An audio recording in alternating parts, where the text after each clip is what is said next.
And now for our feature presentation.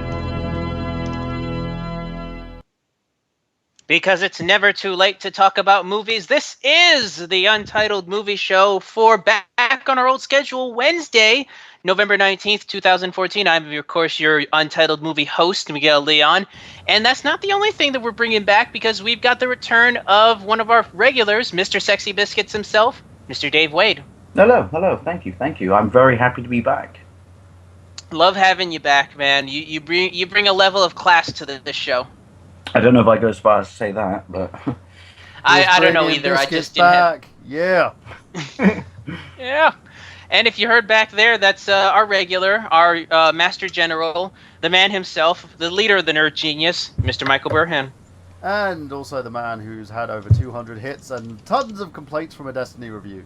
Seriously, I have never spoken to as many butthurt fanboys in my life. People are just like, well, you're just trying to defend the game. Of course I'm trying to defend the game. It's a good game. Honestly, it's people, seriously. You look at it and we're told you basically what the game was about, how Bungie executed it. I even had a dude on my YouTube channel. Dude, even on my YouTube channel, what? That it wasn't an MMO. Hello? That it wasn't an MMO. And then basically Bungie opened up and said, it's a fucking MMO. So, yeah. There you go, guys. Before its time, it's one of those things that comes along and it tries something different, unique in the setup that it is, and it fails, but not because of it. Well, it didn't fail successfully always, but fails because people don't get it or want to accept it for what it is. Well, the problem is, everyone's like, oh my god, there was a hype on it, and Bungie actually did a video talking about this, and when the guy, I'm not even going to answer that guy's whole, Bungie says it's not an MMO bullshit. They did a video, a documentary about making the fucking game, and they said it was an MMO. It was like, seriously. I wonder if it's just butthurt bros that are like, oh, I'm playing an MMO. MMOs are for nerds and stuff. It's like, no, dude, you're playing an MMO. I think you're on the money there, actually. You know, it's funny because when Monster Hunter Tri came out on the Wii a few years ago, and everyone was butthurt because like, it should be on the Wii, it should be on the PlayStation 3, and this and that and this. No. And I remember talking to my mate and going like, this game's fucking amazing. And I always ripped the piss out of him for liking, World of Warcraft. And he said the same thing. He goes, Dave, technically what you're playing right now, and the penny drops were, oh, fuck it, son of a bitch. But no, it is what it is. I don't understand the butthurt for it. I really don't. Yeah, I agree. think Miguel hit the penny on the head there, which is, it's just accepted. Are you having fun? Yes, no? Discuss. Exactly. It's one of the guys were like, well, I'm upset because of the whole looting system on it. Bungie didn't want people to sell and give away their stuff on eBay. So what they did to make things fair was they changed up the looting system. I'm not going to go into it on tonight's show because it's a film show, so we can talk about films. I quickly just want to say that I think a lot of the reason other people were butthurt was you were right, and also Rockman was the person who explained it in pure, simple English and put it out there. A little too simple, if you ask me. I mean, that's the only problem I had with the video is that it's a long video he does, and I appreciate that you wanted to go out of your way to explain everything in great detail, but it gets a little bit much. I mean, it's just a little bit tighter pacing, maybe a little bit quicker pacing could have helped, but you know what? I don't make videos, so I can't really judge. No, I agree with you on that. I think a big part of it was, though, Mike, if you come down to fucking, internet and how people are and jealousy and trolls and stuff like that, I think some of it would just be people being dicks who go like, it's not fair, you're friends with Rob, man. No, I gathered that part as well. But it was even funny how Robman's Facebook page got trolled by a dude who was going on about this other game was better than Destiny. And Rob was like, yeah, fine, your game's better. End of conversation. And then the guy just kept trolling to the point that Rob was just like, you know what? You're blocked. That's it. We're done. We're over with. That. And the funny thing is, that review got me fired from a website, believe it or not. And no, I remember your post, yeah, it was it made me laugh to an extent because it was one of those things where the guy We don't got. like freedom of speech and expression. Well, it actually wasn't that. The guy was like, I don't like Rob Man. I don't know why he was on the review. And I was just like, well, he's Rob Man and he's a YouTube celebrity and he knows his shit. And also, it's your video, your content, to do what you want with. Exactly. And I explained the whole in detail to what my process was, and the guy was just like, well, I think we should part ways. I was like, fuck, cool, that's fine. I've actually made, See you later. I've made like 3 more different contacts in terms of my gaming journalism, and acquiring review copies for my reviews and stuff than I did when I was with them. So I don't really. It just means I've got to do everything myself. Well, I'm not really bothered by. And ladies and gents, one last thing on the whole game review things. If you don't get a review copy, there's plenty of rental sites like Redbox where you can get a copy of the game and not have to pay full price for it. Seriously. Give it long enough. Oh. Here's the thing. Give it about a year or 2, and this game is going to be free to play. Yeah, it's an MMO. If it truly is an MMO, then I could see maybe Bungie deciding to maybe go the free-to-play route and making their money on digital goods, which is how most, if not all, MMOs, with the exception of World of Warcraft. Yeah, I think they're going for the World of Warcraft route. We keep most of the production on sales because it sold well, at least over here. It sold a lot here and across the pond. It made like a crap ton of money. And the DLC is making a crap ton of money because everyone's buying season passes.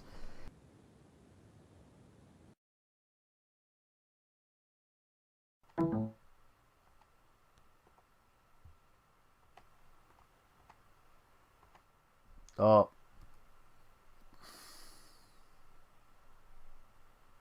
Ladies and gentlemen, we'll be right back after we gain our hosts. For some reason, I've been knocked out the call. Okay, for some reason that everyone's been knocked out. Hopefully we'll gain everyone back and things will be easier. Let's try and get everyone back. Do apologise, ladies and gents. This is the Untitled Movie Show and I'm currently trying to get the rest of our hosts back because that's what we do. Gaining hosts, trying to talk to people. Now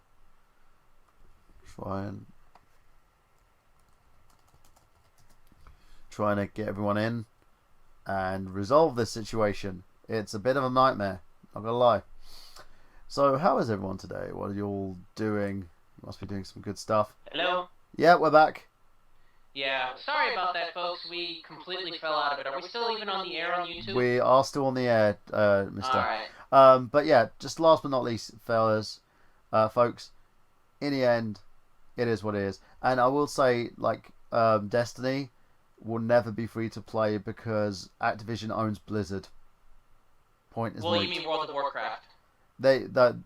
Activision basically also owns Blizzard, which owns World of Warcraft. And I'm just saying, it's never going to be free to play.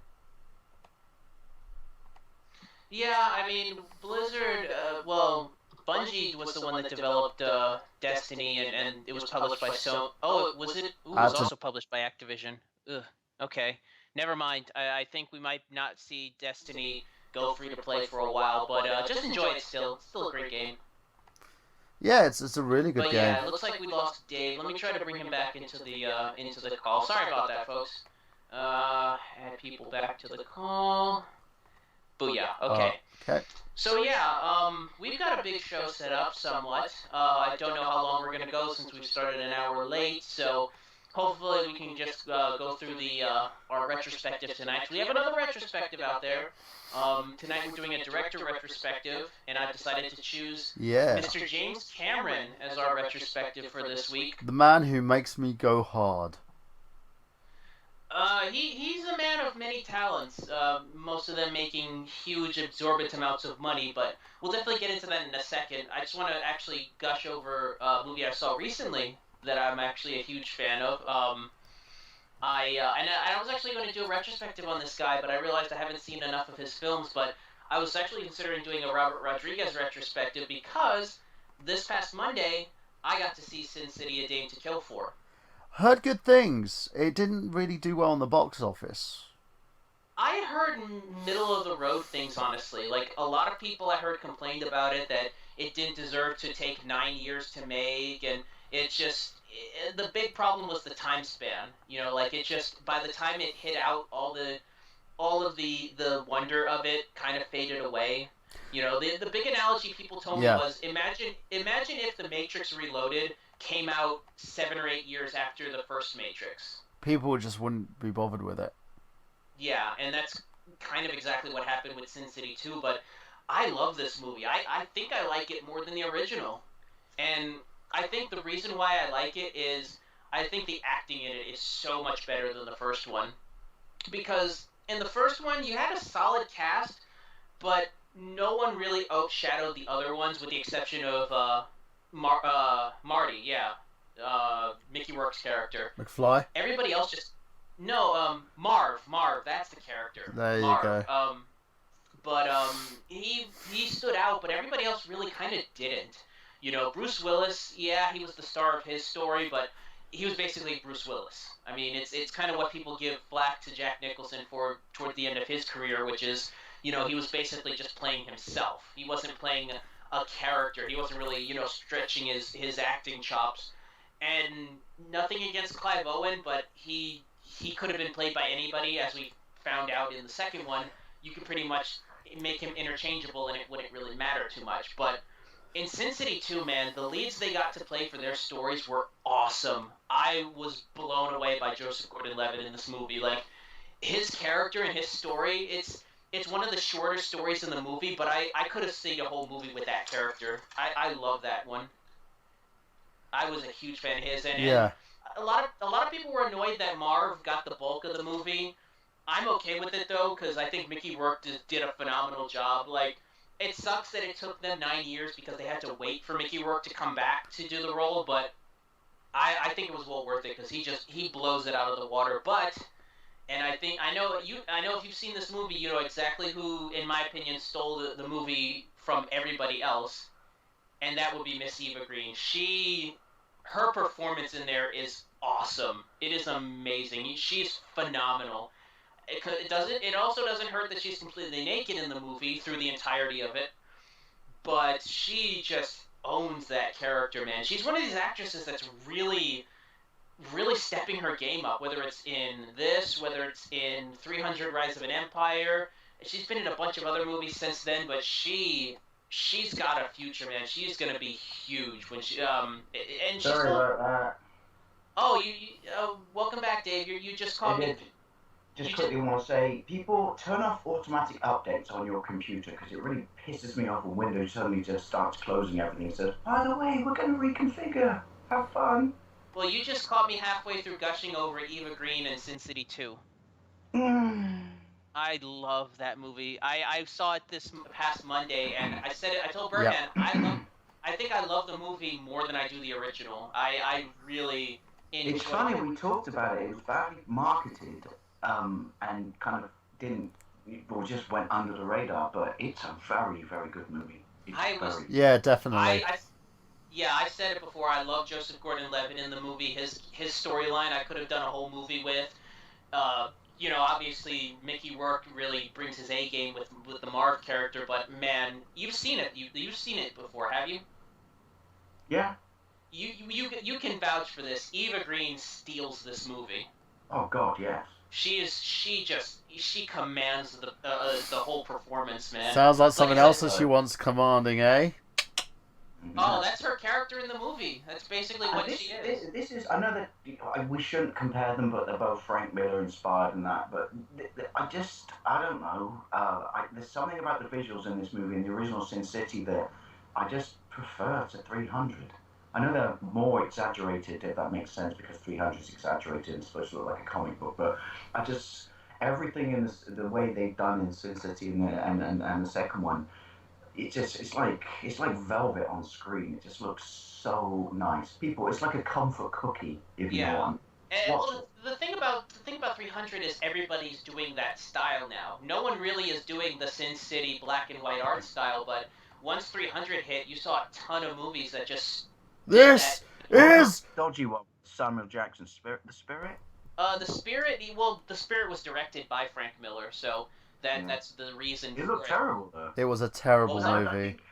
I thought it looked terrible. You had to be I think drinking Sin City works spirits. because it's that stylized. It does. It's how I would do a Spider-Man movie. To be perfectly honest, it does completely encompass this, comic book on screen, but at the same time, there's enough of reality in it, if that makes sense, for it to just pleasantly move along. That got away from me, but you know what I mean? It's not too much in one direction, but clearly it's not reality without being a cartoon.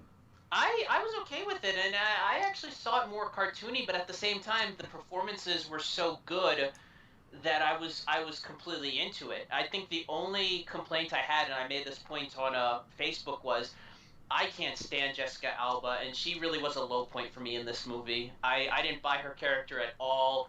I've never liked her. I'm annoyed at the fact that she's playing a stripper, and she's the one female character that doesn't get naked, which annoys me for some reason, but I could have done without her. If they'd have recast her like they did in most of the other cast, it would have been even better. I agree with that, and it's going to make me sound like a sexist chauvinistic pig, and I don't, and derogatory to her, but it's not that. It's just based on the character that she's portraying. It needed someone more prepared to do stuff because butt stuff. She's just too princess for that specific role. For that role, you really needed somebody who could pull off the dirty look, and Jessica Alba just can't. She's too clean. As I said, butt stuff. I didn't buy her at all. Like every time she tries to look dirty and smiles, you just think, "Oh, I want to take you home and introduce you to my parents. Let's spend Thanksgiving together." Like when she was looking all tweaked out and smoking a cigarette, like I didn't buy it. I did not buy it for 1 second, and that annoyed me. But thankfully, they had Marv, the character of Marv, there for her storyline, which really picked it up. But like I said, I can't recommend this movie enough. I'm going to buy a copy for myself. I'm definitely going to do that. Can I ask? Was Bruce Willis's character in there? Was he in there like with a flashback? Yeah, he plays kind of a ghost in the movie. That's kind of like that's kind of there to be Jessica Alba's conscience. Okay, so he's basically in it, but he's in it as a presence. Yeah. Well, I wouldn't go as far as to say he's a narration point, but it's kind of in that field, if that makes sense. I will spoil one thing for the audience there, okay. Spoilers. And the reason is because this will make you want to buy it. Is Christopher Lloyd's in the movie, and his performance. Oh yes. He's only in there for like 4 or 5 minutes. It's well worth it just to see the character he plays. So I'm not going to spoil that, but he does make a surprise cameo, and it's well worth it. So what's his cameo as? Is the cameo a well-known character? Is he playing a bad guy or a good guy? I can't say. You gotta watch it. It's just it's a character that fits his kind of look. It's a very anti-Doc Brown, but not as far. But still twitchy. Yeah, but still twitchy. But yeah, he's that's pretty fun. But yeah, I can't recommend this movie enough. Go out and go see it. And the rumours are on Internet Man, much like they did for the original, which annoys me because in this country you can only get the full uncut version, like director's cut of the original Sin City on Blu-ray. You can't buy it on regular DVD, which isn't a problem signing a Blu-ray, opening it. But Rumourland is saying that the DVD cut, or at least the Blu-ray cut, is going to be an extended version. Can't wait. I'd be 100% fine with that because, like I said, if it's more Joseph Gordon-Levitt, I'm perfectly okay with that. Even the Eden Green stuff with her and Josh Brolin, which I thought Josh Brolin was great in the movie. I hate Josh Brolin. I love Josh Brolin. I think the guy could basically be one of the best actors of our time if given a fucking chance. Yeah, I think it's weird. Like he needs a better agent. I can't really say that because he's done some pretty solid movie work. Yeah, he did Men in Black 3, and he was the best thing in that movie. Yeah, I mean, you look at that and he's not consistent in what he does. Is not as an actor, but consistent in the roles he picks. I agree with you. He needs a better agent. Yeah, I'm a supporter of Josh Brolin. I really do. Me too. Think he's got Yeah, No, I just dislike him because I dislike him from, projects he's done. But I don't detract that from the fact that he's an amazing actor and he's fucking fried gold in this. yeah, but like I said, definitely check it out. I honestly was gonna I wanted to do a Robert Rodriguez retrospective, but I realized there's a lot of his movies that I haven't seen, like Planet Terror and The First Machete. Yeah, I have not. You can ignore Machete. You have not seen Planet Terror. No, I haven't seen Planet Terror It's yet. just worth it for the bloke who collects people's bollocks in a jar. I gotta check it out. I've heard Planet Terror is great. I've heard Death Proof is the one that I should really... The people in Planet Terror did it, including Bruce Willis, did it for free because they wanted to be involved. They freed up like 3 days in their schedule at the time and just did their part for free.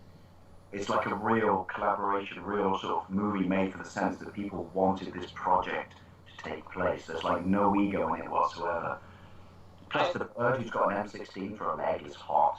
I've always been a Rose McGowan fan ever since Charmed, but that's neither here nor there because we did not choose to do a Robert Rodriguez retrospective. Instead, we decided to go with another director that I'm a big fan of, and that is Mr. James Cameron. So, I guess before we get into his first big film, what's your thoughts on James Cameron as a director? We'll start with you, Rohan. Well, as a director, I basically see him as something a bit more different. He has that whole sort of sci-fi horror mentality in terms of the movies that he produces. I know he has gone out of the box a lot, but he's also considered as one of those directors that everything he touches turns to gold, Yeah, I completely agree. What's your thoughts on him, Dave? I'll leave mine for last, but I'll let you go next. I think, like I said, he's gone out of his genre a few times, and everything he touches does turn to gold. But the thing I can say with him is when he invests in a project, he's completely 100% invested in it. When this Cameron movie. It's his movie, there's no like I did this for money or I did this because I'm contractually obliged. He does stuff because he's heartfelt and invested in it. And he is, nowadays in Hollywood he's like the prince who could touch everything and turn it into gold. But people forget that, back in the day, he cut his teeth on very low budget movies and proved his worth, working around limitations of limited funds. And that's why I like him, which is he's done it. People say like, oh, Cameron does this, he commands this from Hollywood, he's doing this, he's doing that, everyone loves him. It's like, no, he's entitled to that, people, because he did the groundwork. He slogged it out from the start. There's a reason he's in the place he is now, and there's a reason that he has this amazing mind that can do these things with movies, because he's got a wealth of experience, because he started from ground zero and worked his way up. I completely agree, and that's something I'll always give him credit for is the man, whether or not you can rip on him for by comparison being more so a very big budget director, but unlike most big budget directors now, there's a level of production and a level of effort that very few directors I can think of have really been able to see where the money went, if that makes sense. Oh yeah, and we'll definitely get into that with one of his specifically one of his later movies. I want to quickly say just on that, which is, I dare people because stuff like Titanic and people like me, I don't want to say out from there, but like, oh, Titanic is a chick flick. But I dare anyone to take any James Cameron movie and not find something that they openly admit was, even if they dislike the movie, was fucking awesome and brilliant cinematography in it. I agree, and he's also the guy that turned Aliens into kind of more of an action style horror, and he had I'm saying he's great at taking movies and adding certain stylized elements. Yeah, he makes a lot of stylized elements and choices that allows the movies to kind of expand in terms of the genre and the way that they're actually utilised. He's got his eye on the bigger picture. Definitely. He's going to come back and make the next movie.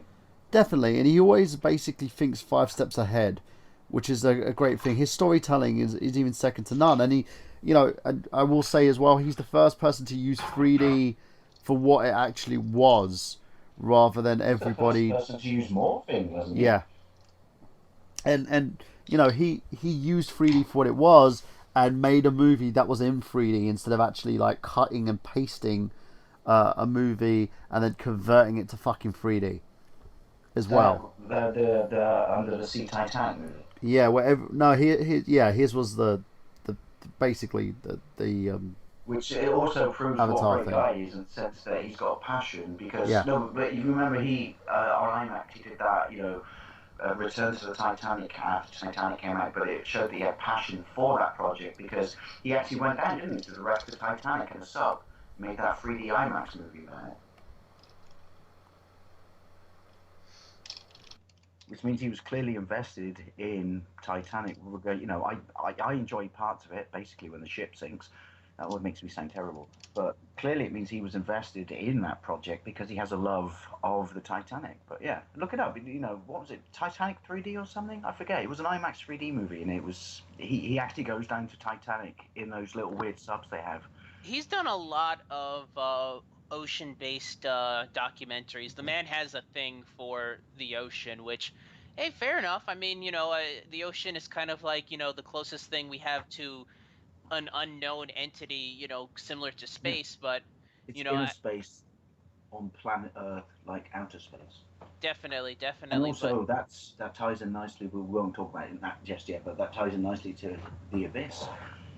Yeah, we can talk about. Well, you guys can talk about that. I'll get into that a little bit more, but let's mention his first movie right off the bat. And I don't want to talk much about it because A, I've never seen it, and B, it's more of a very low budget film mostly. Are you guys familiar with Piranha 2: The Spawning?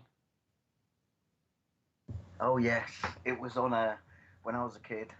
We used to have on Channel 4. They used to do like creature feature nights on a Friday, and like they also used to do like Hammer House horror movie nights. And yeah, I've seen it. It's schlocky, it's terrible, but at the same time, it's got a certain charm that it's just endearing to watch, compelling to watch, if you will. Yeah, well, I know it was made as one of those like Italian exploitation kind of things to capitalize on the success of Jaws, and they brought in Cameron kind of halfway through after the original producer got rid of the director. So yeah, it had a really troubled production. There was like big heat. They had, I forget the original director's name. They had this guy, and he pretty much ended up, you know, this is my understanding of it, people. So if I'm wrong, but ended up pissing off most of the production cast and the people above him. And I think they just said enough's enough. You know, even though they were mid-production, can't deal with this guy anymore. Yeah, I used to know the director's name, but Miller Drake. Yeah, that was the name of the director, and then they brought Cameron on, and he filmed some stuff for it to finish up production, and I don't even think he was able to at least as far as he says, he wasn't able to even edit the film towards the end. The producers basically took that away from him, but he doesn't consider it his first movie, and I'm willing to kind of agree with him because it's not what I would consider a Cameron movie. It's basically just him finishing up somebody's work. So it's him learning. But if you look at it, like I said, you know how Cameron is. If you look at it, you'll see what I mean. If you see it, it's him learning his art. You know. Well, he wasn't a slouch before then. I mean, his whole thing is he was a special effects guy. In fact, I know. But the point of this was it was kind of my point with that was he was, you know, he took up. This is what I like about him. You know, people look at him now as a fat cat and say, "Oh, this," but he took the opportunities where they were, not necessarily for money or financial gain, but to expand his horizon, to expand his, you know, skill set. That's how I see Piranha 2. Yeah, I mean, everybody has to cut their teeth into something. So I mean, no pun intended, because it's called Piranha. Sorry. Yeah, I didn't even realize that pun. Burhan, are you familiar with this film? Before we move on, anything you'd like to say about Piranha 2: The Spawning? Burhan. Okay, I think we lost Burhan. He'll pop in a bit, I guess, because we're just about to get into our first major feature film. So let's get right into it. The Terminator, which, yeah, that was Cameron's first. Piranha 2. Technically, it's his first film, but I haven't seen it as much, and Dave has only seen it, you know, as a kid, so there wasn't much I remember it. but it was probably a crazy, crappy B movie because that's all Piranha was. I know they did a remake, which he loathed. I remember him talking about it, saying that it had no place being in 3D. Oh yeah, yeah. We'll I get. like remake simply because the bloke from Sliders got his dick eaten by piranhas. Sorry. Oh, that is worth. And you know, also that is Kelly worth saying. Brook got eaten, which was kind of cool. Yeah, I mean, we'll get more into that when we get into his most recent film, because yeah, there was a big backlash against that. But we're getting into the big meaty movie that everybody wants us to talk about, and that's of course The Terminator. Yes. Which Your claws, give them to me. I'll be honest, I wasn't a big fan of it initially, and the reason was I had actually seen Terminator 2 first, and a lot of times before that. So when I finally got a hold of the first Terminator and watched that, it was hard to go back and watch the Terminator, having come off of Terminator 2 so much, growing up. So it was rough getting into it, but I can appreciate. It's a superior movie. I can appreciate Far Terminator. superior. Yeah, I can very much appreciate Terminator now. Like I get it now. It's a much darker looking film. It's almost like a film noir of sorts. Yes, it is. It has its own kind of, I wouldn't say niche, but it has its own story to tell. And many people were disappointed in this country when Terminator 2 was announced or released, and it was a 15. Yeah, myself included. It's one of those. Hang on a minute, the original was really dark and gritty at 18. How are you going to replicate that with a 15 certificate? It's one of those where it was R-rated here, I believe. It shows a different perspective in terms of the characters themselves. And the funny thing is, someone actually did a shot-by-shot B-movie remake of it. Yeah, Cinema Snob reviewed it. It was like a low-budget, shot-for-shot remake of it. But and they didn't even do the sex scene properly. For God's sakes, people, do it right. I was available. Yes, you were, Dave. Yes, you were. I'm sure you were, yeah. But I give this movie a lot of credit. It was a relatively low budget movie. $6 million, I believe. Yeah, let me check. Yeah, $6 million, and it made $78 million at the box office. So a massive hit, all things considering. And I think it can be safely credited with the fact that it created this dystopian future. Kind of weird alternative, nothing's actually set 100% in place, alternative timeline travel system thing. Yeah. That really got away from me. But you know what I mean? Like it did the whole time travel thing before Doctor Who, or at least Doctor Who compared to the States. No one back then. I don't think you had many Doctor Who fans compared to now in the U.S. as it set up the kind of. And they touched upon it a little in a second, and I won't go into it too much, but it exploited time travel in such a way that before this movie, time travel was just like go from point A to point B. I'm here now, I'm in the past, or I'm in the future. But it set up multiple, the whole, sorry people, spoilers, but you ain't seen Terminator, sort your fucking life out. Yeah, that's one of those institutions. Kyle Reese is the reason that John Connor exists, but at the same time, John Connor was the person who sent him back in time, and it creates this basically time runs in a loop, if that makes sense. Yeah, time's all wibbly wobbly now. Yeah, timey-wimey thing. Well, did you hear what they're doing with the new one? They're gonna have it's gonna be weird. It's got Doctor Who in it as well. Yeah, Matt Smith is a character, which makes all kinds of sense. I wonder if that was a gimmick by the director. That was like, I want to cast Matt Smith in here. It's like, why do you want to cast him? They got a break. They will nick David Tennant's Doctor Who line, even though it's Matt Smith, and he's not Doctor Who in it. And at some point, when they try and explain, because there'll be time travel in it, they try and explain something, he says timey-wimey things. You know what? I don't know. The geek in me would like that, but I don't know if that would sit well with most fans. But I think it would be wasted on North America. Sorry, North America. I'm not having a pop. I'm just saying. I do want to point out something interesting, and this is something that I did research on, but initially Schwarzenegger, and I do want to point out before I mention this, how great Schwarzenegger was. I believe this was one of his first movie roles, if I'm not mistaken. Yes. Yeah, it's a few years after Hercules. Yeah. No, it's a year or so after Hercules in New York, or? It is. Oh, no, Hercules in New York, yeah, I think that was his first, but, I mean, he wasn't doing much acting in there. This was his first where you really saw the type of character he could be. Like, this pretty much put him on the map. But a lot of Also, it was more the group of Cameron actors Yeah. that he uses a lot. Like, you know, at the start when he rams his fist through sorry people, spoilers, the punk's chest and nicks his clothes. That's Bill Paxton, isn't it? yes. Yeah, a guy that pretty much has been a big fixture in most of Cameron's projects. And you look at Bill Paxton's clothes, because I bought on Blu-ray, the remastered Blu-ray the other day. You look at Bill Paxton's clothes, and you're like, dude, you look like a stupid fucking badly dressed idiot. And then you stick him on Schwarzenegger in this movie, and he looks fucking badass. Yeah. I do want to point out, though, I was technically wrong. Conan the Barbarian was his Schwarzenegger's first big role, but if Conan pretty much set the stage for Schwarzenegger, Terminator pretty much solidified him. Well, yeah, it made him this. This is what. But let's be honest, this made his career. Because what's great about this movie is, you know, you can take Schwarzenegger. If he made loads more fantasy movies before this, it's what's he best at? Cold, efficient killing. Bloke built like a brick shithouse, who's designed to do one thing in a modern era as opposed to fantasy. It just, you know, it was on paper a license to make money. Just like, look at it. And I do want to point out, because this is going to end in a question, but I do want to point out that we almost didn't even get that, because it was the studio that actually wanted to cast Schwarzenegger. Cameron actually wanted to cast Lance Henriksen in the role, because he had worked with Henriksen on Piranha 2.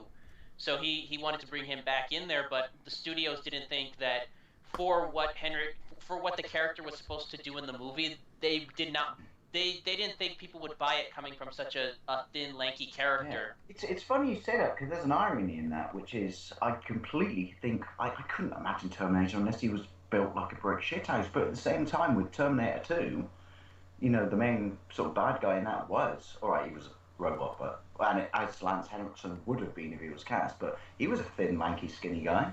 But no, I know what they mean. Like, I think for once, studio intervention was a good thing here.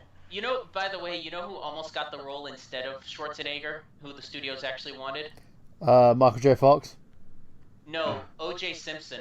Oh, God. Are you shitting me? Yeah, he was in the running, but he turned it down, and they gave it to Schwarzenegger. And I'm so glad, because Schwarzenegger's got that little bodybuilder dick. Imagine if Simpson was cast. You'd be seeing that schlong everywhere. You know what's funny, though, is Cameron said he didn't like the idea at the time, because in his words, he didn't think people would buy O.J. Simpson as a remorseless killer. Oh, irony. I was just going to say, at least if it, you know, in hindsight, if they did cast him, he would have had skills. He could have brought a level of realism to it. Yeah, that's allegedly people with the glove fits and all that shit. That's irony at work, folks. But yeah, I can't think of anybody else in that role except for Schwarzenegger. I mean, like I said, it's a role he put on the map, and I think he invented the flat top haircut with that movie as well, didn't he? Probably. I mean, it's just, it works so well, and a lot of the special effects work for a budget of $6 million to do the stop motion and a lot of the animatronics in there. That's the one thing I love about Cameron is, at least earlier years, Cameron, you could. I've got a funny story that we first got satellite TV when this movie was being aired on it, and they used to do like 15-minute documentaries, and I was really annoyed that this wasn't on, you know, all right, it's a British company that owns it, but it wasn't put on the DVD. But you know the sequence when the Terminator jumps on the car bonnet and then punches through the windscreen or the windshield? Yeah. Do you know how they did that? It's How? absolutely brilliant. First of all, they said, you know, they actually say, forget the bit in the movie, if someone was on, even though he's a robot, if someone was on PCP, no one is going to punch through a windshield. You can punch through one from the inside because they're designed to break, but they're designed to accept a massive amount of shock from the outside. So they actually had a big, massive piston, fake arm, and they got Arnie to kind of encroach around, because this is old school days, encroach around this piston with a hand on it, and then put a leather jacket around it, and cleverly, you know, close the scene off or the camera shot off so it looked like it was him, and it does if you watch it now, and that's what punches through the windshield. But you know, you think the car's backing up. Yeah. It's not. You know how they did that? How'd they do it? They took a big like truck or HGV vehicle, and they painted the background across the side of its trailer, and when Schwarzenegger did the scene and the piston went off, the truck drove away, creating the illusion that the car was backing up. And that is what I like about Cameron, because I've never forgotten that. That's like That's how you make a scene without doing, well, obviously they couldn't then, without doing CG. That's like a practical effect that completely fooled everyone until you tell them that they did it like that. Yeah, I mean, you can really see, like, Cameron into his productions that, you know, you would think difference. Yeah, you can't now have the car up at pace, but literally they tracked the background on the side of a lorry in front of the car, or sideways for the car, you know, when they're doing the scene, and it's impossible because that just feels organic, if that makes sense. I completely agree. I mean, it's really is one of those movies that really is a tentpole for science fiction and you know, special effects at that. I do have Blowing to. your mind as well, as I said before, it was the first movie as a kid where I had to stop and think, you know, after, you know, before Back to the Future, and just go like, hang on a minute, I got to think about time. Oh, I think my brain just fell. This is really complicated. Yeah, I do have to point out one big problem with Terminator that is worth mentioning, and that's the plagiarism debate that's been going on. I've not heard this. What happened was Harlan Ellison. I don't know if you're familiar with him as a writer. He's written a bunch of Twilight Zone episodes. He was the producer of the '80s remake, actually. He sued Cameron because several elements from Terminator he felt were ripped off from episodes of the Twilight Zone that he had written. Specifically, Soldier from Tomorrow, which is about a soldier that time travels back in time. I think the next one is Demon with a Glass Hand, about a robot with an exposed robot hand, and his short story. Oh God, what's the name of the short story? I Have No Mouth and I Must Scream, which is a story about a big computer that takes over the world and causes the apocalypse. You smash all those together, you've got this plot for the Terminator, and he actually took Cameron to court, and I believe he actually won. I believe because I think also Cameron may have said early on in one of the interviews when Terminator was coming out that he was inspired by works of Harlan Ellison, so he took Cameron to court and won. So wow. If you watch the credits towards the end of the film when they do, like, you know, the special thanks and stuff, they credit Harlan Ellison for coming up with concepts for the Terminator. That's ridiculous, though. It's like coming up with concepts and outright being ripped off is two different things. Nowadays, you would never get away with that. Especially because you've got like fair use and properties and stuff. Here's the problem. Here's the problem, though, is Cameron made the mistake of trying to get that interview that he said he made the mention of Harlan Ellison. Yeah. He tried to get it erased from the company that printed it. Okay, that's his. Awareness to it. That was his Yeah, that was his own stupidity there. Yeah, I think it was Starlog magazine. The problem was Harlan was one of the editors for Starlog, so when he found out they were trying to get rid of that article that he had the interview that they had written for him, he basically used that as precedence to sue. And it worked. He sued him, won, and he gets credit for having At least he didn't get the movie shut down, though. That's a good thing. No, he didn't get the movie shut down. He just wanted the credit. That's all he wanted. See, I don't mind that, though.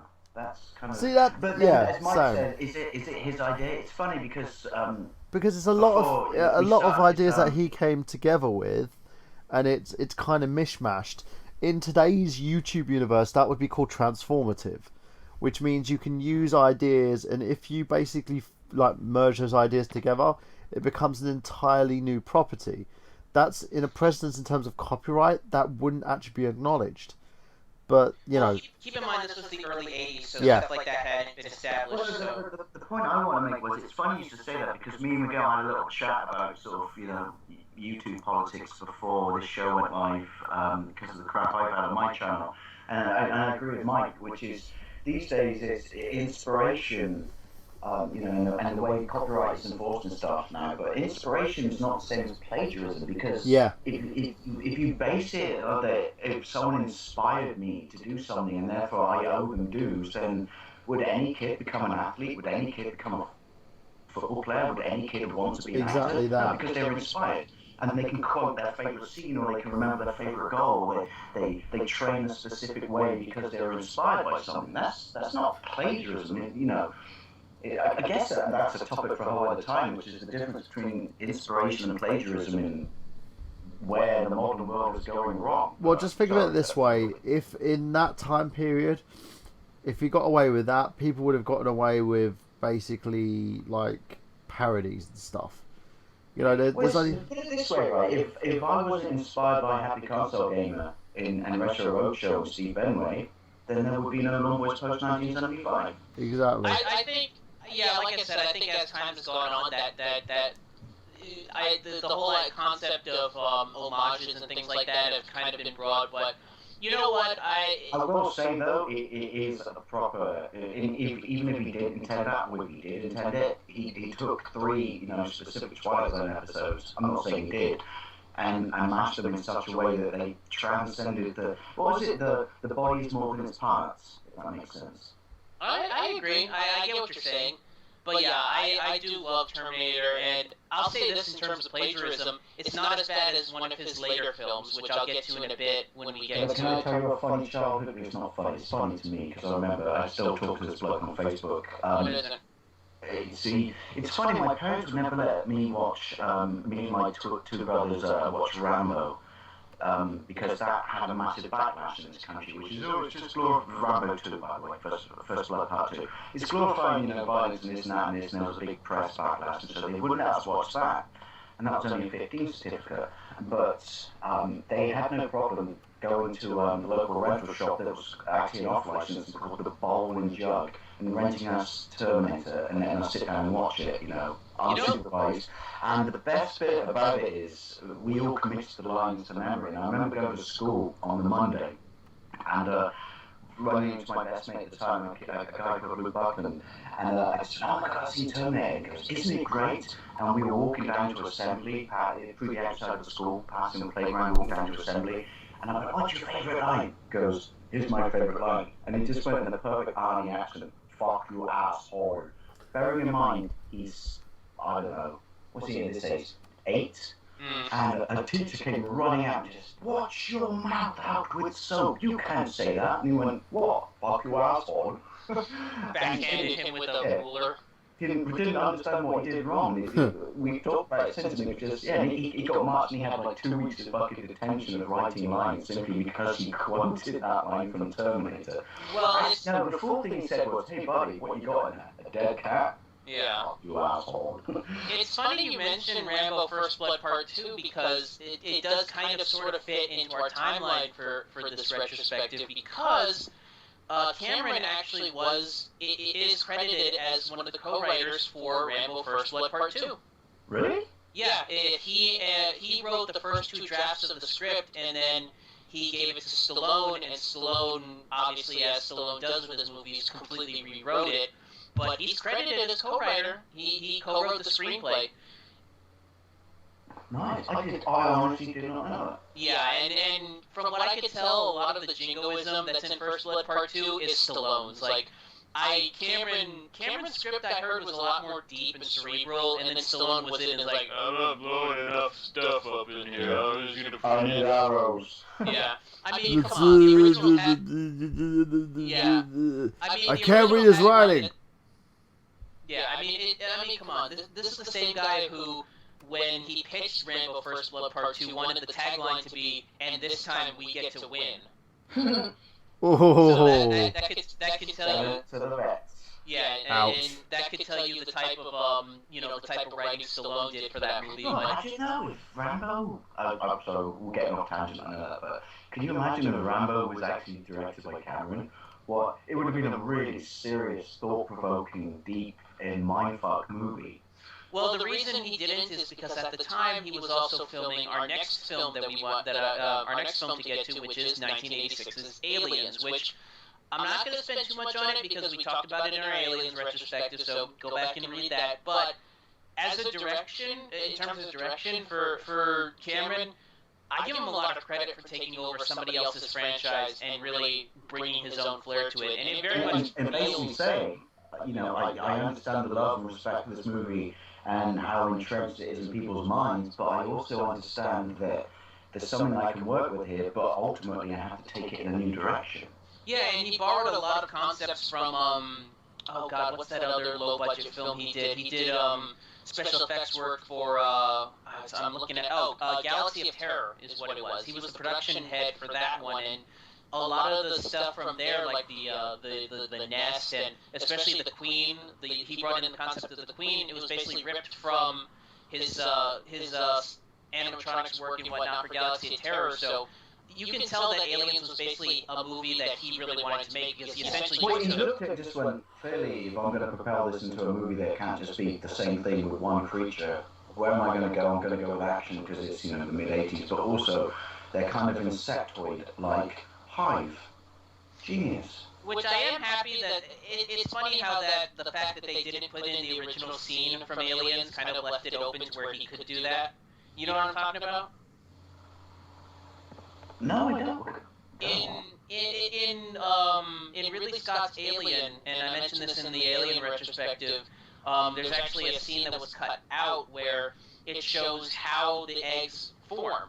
And in the original cut of the film, there's actually a scene where it shows one of the members of the crew being cocooned into the egg. So essentially, the eggs aren't technically eggs; they're just big, like butterfly cocoons of sorts. That was cut out of the original film, and because of that, Cameron was able to come up with the idea for the Queen. But having said that, I didn't know that. That's within itself a really cool, creepy, Well, I've actually seen the scene. It's on YouTube. It is kind of creepy because you actually see somebody half cocooned, and they're kind of. It's a pretty horrifying scene, but it's because of the fact that they cut it out of the original cut. They were able to kind of play around with this idea, and out of that we got the Queen, which has lived on ever since. I mean, that's and can I just quickly say, by the way, people out there, even on like Xbox 360 and PlayStation 3, Alien Isolation is one of the most terrifying, I shit you not, I know that's a word we chuck around a lot for survival horror, but it is easily one of the most terrifying games I've ever played in my entire life. Agreed. Especially the fact that the entire movie, the entire game is basically a perfect recreation of the visual style of Alien. I do have to bring up a question, though, because I'm sure you've seen Aliens. Have you seen the special edition, the extended cut? Yeah. I do too, and I gotta agree. I think Quentin Tarantino actually mentioned this, that somebody asked him about what do you think about director's cuts, and he said probably the one that changes the most with the scenes added to it is Aliens, because it's 17 minutes, I believe, isn't it? I think so, and the big reason is because without that context of Ripley, her daughter dying, you don't get the connection between her and Newt as much as you do in the special edition. It really does bring a level of it really changes the dynamic of the film at that point. So I remember when they announced the special edition, and at this point I'd seen I think this was 1992 when it came out in this country, and I still have the VHS of it. And I was a big fan of Aliens at this point anyway, and I remember being in HMV one day, like shopping for records, and there was a poster on the wall. And I remember this because it was one of those moments, because director's cut I think that was basically the first director's cut, wasn't it? One of the first, yeah. Yeah, in modern mainstream sort of, cinematic entertainment. And I remember being at HMV and flicking through records, and the bloke next to me, my mate, Sean, punched me on the arm and said, "Dave, look up." And I'm like, "Piss off, I'm looking for Iron Maiden." He said, "No, look up." And I looked up. And in this country, the director's cut poster was literally just a headshot of the alien queen silhouetted. Mm-hmm. And it just said Alien Special Edition coming March 17th or something. And I just went, wait, what? My brain just had a fart. I went, wait, what? You mean, how is this possible? There's another version? Because I'm a kid, like, there's another version of this movie? This is insane. And I was so excited. And I obviously had to get my mum to buy it for me when it got released. And she came back from the supermarket, like, did you get it? Did you get it? Did you get it? Did you get it? Then I ran upstairs and shut the curtains, and me and my brothers both watched it, and I was that is one of the moments. There you go. There's a show. You could do moments in your life with home releases that you were super excited for. Getting Alien Special Edition home for me was just an absolute mind blower.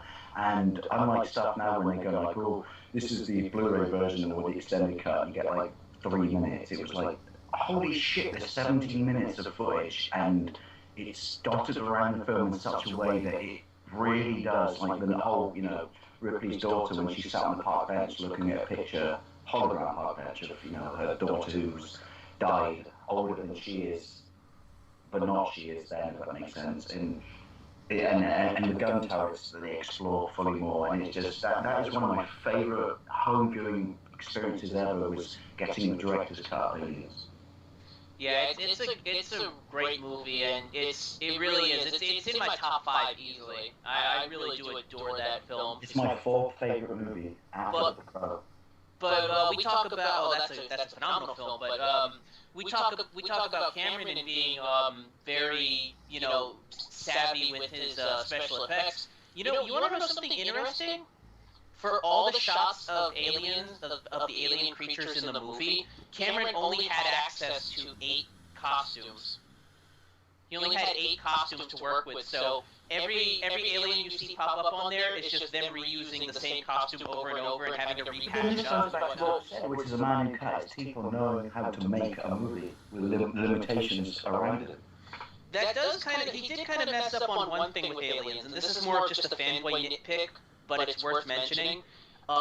If you count how many aliens are in the movie that pop up from the beginning of the movie to the end, from the beginning of the movie to the end, now they already established in the beginning of the movie that there were only about maybe 50, I think, people on there. A host for every alien. Yeah, so assuming there's one host per alien. Basically, Cameron put too many aliens in the movie to quantify for how many people he establishes. So it's a bit of a... My mate picked up on this the first time when we were kids watching it. Just when we watched the director's cut, he just went, "Hang on a minute, there has to be a host for every sort of colony member." Well, in the special edition with the gun scene, I think we've just taken them all out. Yeah. You know what? It's one of those fanboy nitpicks that I'm okay with. I don't push too much because I'm willing to go along with it because it's just. I have a really boring random fact, and then we'll jump off this because we've obviously discussed this before. But did you know that Cameron hated filming this movie at Pinewood Studios for one simple reason? His crew was British. Oh no, yeah, that's it. And the fact that we were so unionized back in the day that he said we'd be halfway through a scene, then all of a sudden the lights would come on, all the actors would be interrupted, and the crew would just go, "It's 4 o'clock, it's time for tea," and they just walk off the set and have a cup of tea. Well, I know that George Lucas, when he was filming in the UK for Star Wars, he made a comment about that back then there was a union rule to where if you were running short on time and you had to finish a scene, the crew could actually vote as to whether or not they wanted to stay to finish it, and they would always vote against him. So it's just one of those things. Like I understand the frustration he went through, but I mean he pulled out a masterpiece in my opinion with Aliens. I've got the my brother got it for me when he was living in Oz. I've got the Australian version, regular DVD version of Aliens from about 10 years ago, and it's got, this is how I know, it's got documentaries on it that have never shown up in any other version. It's quite sought after DVD, and the making of on that is just absolutely phenomenal. But it's more interesting for, like I said, the little nitpicks behind the scenes, and not how we did this special effects wise, but yeah, the British were wankers, and we were, and then there were rules on the amount of, believe it or not, electricity you could use and stuff like that. Well, yeah. It's a testament to Pinewood that people still went there when it was such a stifle-controlled situation. Definitely, but that's as far as the movie is concerned, we've said enough about your Aliens perspective. The best machine guns in a sci-fi movie ever. Yeah. Oh, the ones with the ones that actually connect to your hip. I love that. They're not just those standard ones. The M41A pulse rifles. Oh yeah, those are great. I've They seen were actually some. made by a real British company back in the day. They were made by British Aerospace, who make airplanes and shit. But they were made by British Aerospace, and they were fully functioning firearms. That even though they fired blanks, they were rifled and everything, and would accept not the rounds they said in the movie, but would accept standard rifle rounds. Insane, that's commitment to detail. Yeah, I've seen a lot of people mod Nerf guns to look exactly like the pulse rifle, which is I'm modding mine right now. that would be a project I'd love to get into, but that's neither here nor there. Burhan, before we head up to the next movie, you got anything you want to say about Aliens? Burhan? cave is deep. We've lost him again. All right, fair enough. It'll just be us then. No, I'm here. All right, we're just about to hop onto the Abyss, but before we do that, is there anything you want to say about Aliens before we move on? It was an amazing movie full of subtext and a lot more action. Definitely. That's my favourite line to quote when I'm playing video games, when I get to a boss and I beat them, which is what Hicks says when the alien sticks his head in the armoured control car, and then, he's got his shotgun and he sticks it in his mouth and he just goes, "Eat this!" So. Oh, I thought you were going to quote Bill Paxton. I thought you were going to throw... That's what I say to my ladies. Eat this! You want some of this? You want some? Oh, you want some too? Bill Paxton was awesome in there, but he's awesome in any James Cameron movie. He really is one of those guys, like him and Michael Biehn. There's a lot of actors that are just synonymous with James Cameron. And, I think I've got Bill Paxton's best line in that movie, which is you can give him a stark, honest, observational fact, but he still can counter it with something, which is when he's panicking and Ripley goes, "This little girl survived longer than any of you with no military training whatsoever," and he just goes, "Well, you want to put her in fucking charge?" Why don't you just put her in charge? I love that scene. I really do. But yeah, Bill Paxton was awesome. But he wasn't in the next film we're going to talk about, which is 1980. Let me check the date. 1989's The Abyss. Yeah, that was one of my favorite movies. This is the movie one is credited with a lot in cinematic history as well. And this is the one James Cameron film I have not seen. So there's not much I can say. You've not seen this? No, I haven't seen the Don't Abyss. watch the regular, watch the special edition. That is something I want to say is out of all the Cameron special editions, this is probably the one that got the most cuts into it, to the point where it even changes the ending. I've heard the ending is much darker in his version than in the theatrical cut. It's more... Oh, yes. But also, it's not just stuff like that. There's amazing special effects scenes that are not in there just to pad it out, but deservedly in there that were cut from the theatrical cut, like Cough Tidal Wave, that are just absolutely phenomenal. This movie was a tour de force of basically that part back then when we just started, because it's the first movie officially to have morphing in it, obviously used in Terminator 2. It was on the cusp of pioneering new technology in movies that now we take for granted.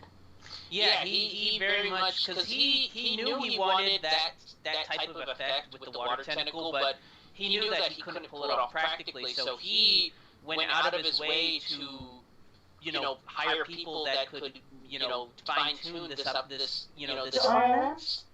I don't believe so. I would have to, I'm looking at the wiki page right now.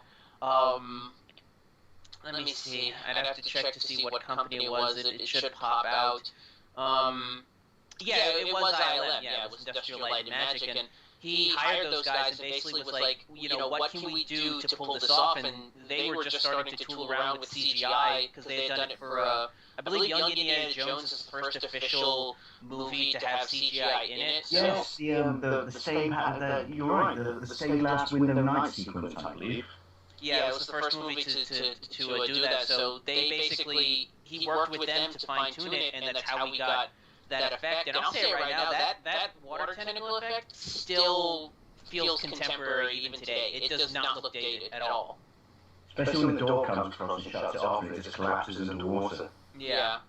But it goes back to what we're talking about. I mean, Cameron really does push the boundaries with his effects work, and I think The Abyss, you could just say it was just another channel. It was our competitors coming after us.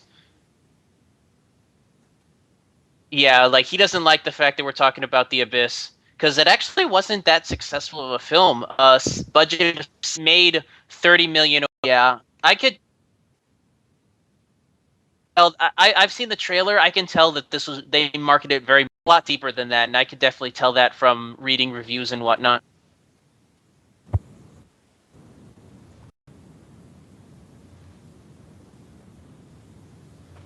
I wouldn't even know. See it, which has always been something that especially in his later films, that Cameron is kind of attached onto, which he very much loves the ocean, and he's a bit of an environmentalist because of that.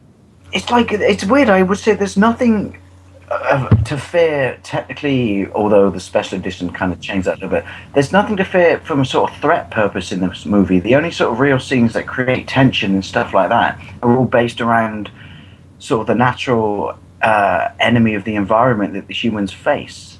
Never so much, the underwater aliens, if that makes sense. Yeah, I mean the aliens. When you change the ending of a movie, that's a huge risk you're taking because it could backfire. And I've heard a lot of people say that the much darker ending fits with the themes of the movie. Oh yeah, it's been a while since I've seen it, and I actually like a few years, and I actually think I bought it from Cash Converters a few years ago, the best edition. But there's a whole point with this list that James Cameron has done is worth listening to. So if you haven't seen it, even if we spoil it for you, go watch it. I mean, except for one movie, which I'll get to in a bit that I just recently watched. But all the other ones, I mean, we'll spoil them, but go see them anyway. I disagree with you on that last movie that you talked about, by the way. Yeah, I'm going to have some issues with a certain movie coming up, but that's neither here nor there. If there's anything else we've got to say about The Abyss... Special effects, as we said before, but seriously, people, you want to watch a movie that you can look at the clothes they wear and stuff and everything, dialogue and eccentricities of mannerism and stuff like that has aged. The special effects in that movie are still, much like Terminator 2, still absolutely bang on the money and impress you. It's that simple. It's a technically incredible movie. Well, it's good that you mentioned that because that's actually our next film, Terminator 2 Judgment Day from '91. And before I say my history with this, I'll say this. I think Terminator 2 is probably the first modern-day blockbuster. This was the first movie that I think really ushered in a new look for movies. You look at the way movies were made before T2 and after, and this, to me, was kind of the tipping point. This is where... Everything has to be more grandiose now. We're playing catch-up to Terminator 2. Yeah, budgets had to be bigger. Special effects had to be more prominent. Like, I guess for better or worse, you can say that T2 is responsible for a lot of the movies we have now. But, I mean, T2, I debate whether or not this or Jurassic Park really set the tone for that. But I'm going to say T2 probably for the fact that it came out first. I'd say T2. I would say T2 because T2 made special effects, heavily produced. Most of your effects were now computerized and not practical. It made it profitable, and so I'm pretty sure Jurassic Park would not have existed if it wasn't for this movie. Well, let's not go into let's not say that everything about T2 was CGI because there's still a ton of. Oh no, I know, but it was the movie that pioneered CG to the effect to the point where it was practical to have most of your special effects, or at least 1/3 of your special effects done by computers. Yeah. But that's the difference between them, isn't it? Michael Bay is boom, bang, blow, shit, amazing. Whereas Cameron was, if it's not relevant to the story, I don't give a shit how much money you got or how good it looked. It's not going in. Yeah, I mean, yeah, you could say Avatar is all CGI, but for the world he was creating with that, it's the only way you could have pulled it off right, which is the same thing with the special effects in T2. Like, there's no way you could have done the T-1000 any other way than with CGI, but it's so well done, like you said, it does not age. That liquid metal character still looks modern even by today's standards, 2014. You guys still there? T2 because I like I said, I grew up watching this movie because as a kid my parents had a VHS tape that they recorded off of HBO, and the 3 movies on there were in order: the Looney Bugs Bunny movie, the DuckTales movie. Oh, I love that movie. Shambooey! Sorry. And Terminator 2. So I think it just happened to be that they needed a tape to record on, and that tape just happened to have T2 on it, so they recorded everything else on there. I think they should market that as a DVD. When you see those like triple play DVDs, like in the bargain basement, like a petrol station. Yeah.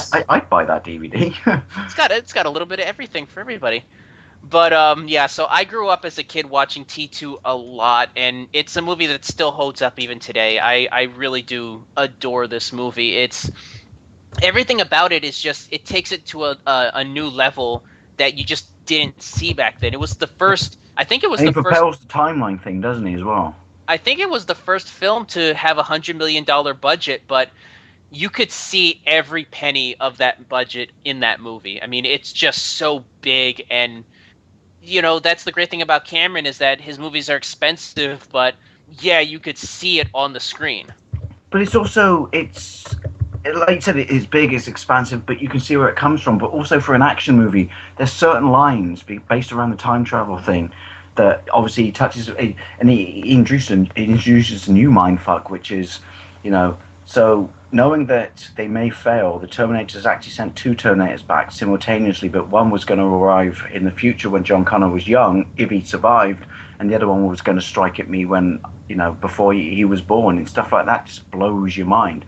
And it also sets up, and this ties into a story, I'll say, but it also sets up the fact that if I didn't know the spoiler of this movie, it would have been so much better. Because I actually saw this movie for the first time in the States. It would have been so much better, but it's the way they introduced Robert Patrick is you don't know that he's the bad guy. Yeah, and that's kind of that's kind of the big flip, the big 180 turn is they do establish that Robert Patrick is the good guy until you realize no, he's the bad guy. And then you watch it back now and you realize that when he punches that police officer in the chest at the start, he's not punching him. Based on the rest of the movie, we know that he's basically running him through. You just didn't see it. But I remember that this movie this is back in the days when movies weren't universal, and so it came out in the States like 3 months before it came out over here. But we were going on holiday to visit my dad's brother who lived in Boston.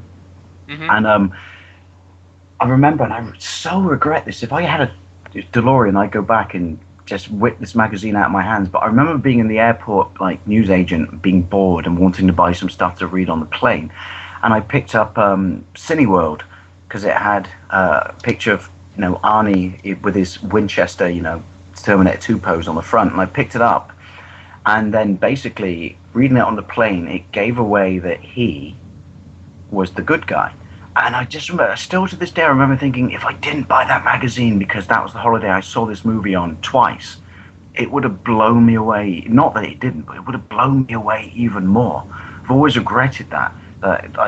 Because that's the twist that was intended. Nowadays, with the internet, you would never be able to hide a twist like that. But you could back then. But yeah, I remember seeing it in the cinema in a cinema in Boston, and it was just, I walked out and I just went, wow, I got to see that again. And we saw it the next day again. It was an absolute, it was, like you said, it was a blockbuster moment. But it's one of those moments that even though it's a blockbuster moment, there's so much stuff going on in it that is more attributed to a serious movie as opposed to what's considered a blockbuster. Stuff like the one scene that always stands in my mind from this movie is when they're in Mexico and they've just got away and they've got Sarah Connor at the hospital and Arnie's repairing the car, and Edward Furlong, who by the way released a CD of poems in Japan that went triple platinum. And it's worth mentioning that this was his debut, basically. Oh yes. It's funny. He actually, the story behind it is he happened to be just hanging out at the mall, and one of the casting directors saw him and was like, I think you'd be perfect for this role that we want. Fringe. Yeah, and he was able to, he got cast in the biggest movie of that decade. Now, the only thing that will fulfill this deal is let me see how you look in a Sega Afterburner cabinet. But yeah, there's the one line that always stays with me, apart from No Fate But What We Make, and the nuclear destruction scene at the start. It's still one of the best depictions of Oh my god, that scene where Linda on the outside of the fence, yeah. That still creeps me out even today, honestly.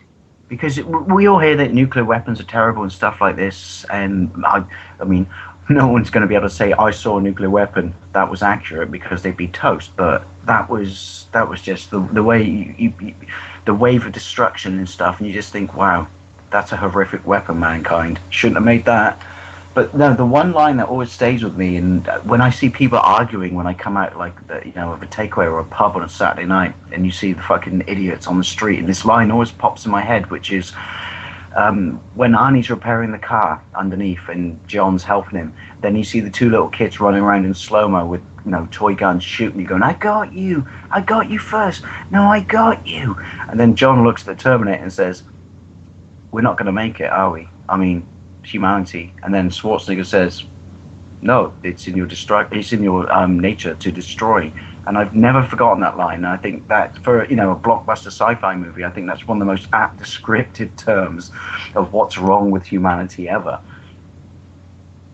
Yeah, I we'll get into that in a bit because I do want to talk about the ending, but I do want to bring up this, like a lot of other Cameron films, had a special edition, but it's funny. Yeah, I was just going to say, it seems like he basically invented the long cut. Yeah, I don't know whether it's the studios that think that they know better to cut his movies, or whether he's just one of these directors that, because there are directors that'll film extended versions of their movies and then cut them down just because. But well, look at the Hobbit bloke. What's his name? Peter Jackson. Yeah, I mean, his deal with the studios was, I'll make the movies you want, but I understand that they have to be shorter, even though they're long for the cinema. But the deal is, I get to make or release, once you get your sales from the regular DVD, my full cut. Well, no, I've heard that the extended cut is actually not his cut. That his cut is the theatrical cut. That he filmed those scenes. He filmed the extended cuts mostly because he knew those would be integral to adapting the book. Like, he knew fans would want to see these scenes adapted, so... Oh, wow, I didn't know that. I heard opposite, but, that's not to say it's not true. It's just... Yeah, I think he said in interviews that his cut is the theatrical cut, but he knew that fans would want to see these scenes adapted, on the big screen, which is why he filmed them, but he knew he was going to get his extended cut, so he was like, here, these are for the fans, you guys want to see them, fine, but my cut is the theatrical cut. That's the one he wants, which I can appreciate. I get it. But in the case of Cameron, I can't tell because, I mean, the guy's been on a huge swing of successes. I don't know why the studios keep wanting his films to be cut down. It's probably just for strict time I think he's purposes. probably one of the few, directors that you could say, like, I'm going to release my length movie. All right, pretty sure it's bankable. Look at your history. Yeah. I mean, even up until Avatar, I think there's a special edition for Avatar as well. There is. I got it. I still haven't watched it. It's still cellophane from 2 Christmases ago. But yeah, I was going to say, in terms of the special edition, this actually might be one that I'm kind of okay either way. I've seen the special edition of T2, and I've seen the theatrical one. I honestly will take either or. The special edition really doesn't add as much to it as it did for Aliens. I know there's that scene with Kyle Reese. I know that there's the scene with John Connor teaching the T-800 how to smile, but I've seen the theatrical cut so many times that the special edition does. I don't live or die by the special edition. There's one thing about the special edition that does plug a massive plot hole. Which in the end of the original movie, which is, when the T-1000's replicated Sarah Connor. Yeah. And he doesn't know which one's his mum or whatever. Yeah, I believe so. In the special, the bit when the T-1000 reforms after being frozen by liquid nitrogen, the hasta la vista, baby. Yeah. He malfunctions, and in the special edition, you see a bit where he puts his hand on a railing and he absorbs the color from the railing onto his hand. Then he holds his hand up to his face and he shakes it, but it's pointing out that he's having problems right now. So in the bit where you always wonder, how did John know which was the real version of Sarah? Because the T-1000 is malfunctioning, there's a bit you see in the special edition where the T-1000 is Sarah Connor, he's coming towards John, and it goes down to her or its feet, and its feet are melting through the grid on the walkway, and that's how John knows who his mother is. Huh. I didn't really point that. I didn't really pick up on that, but it's been a while since I've seen the movie. I really should get it on Blu-ray, but maybe it's got 4 cuts on Blu-ray, by the way. There's actually 4 cuts. Yeah, I believe there are several ones. I'm not sure about that, why they've got so many different cuts of the film, but I'll have to look into that. But Burhan, we've been geeking out about T2. Anything you want to say about the film as a film?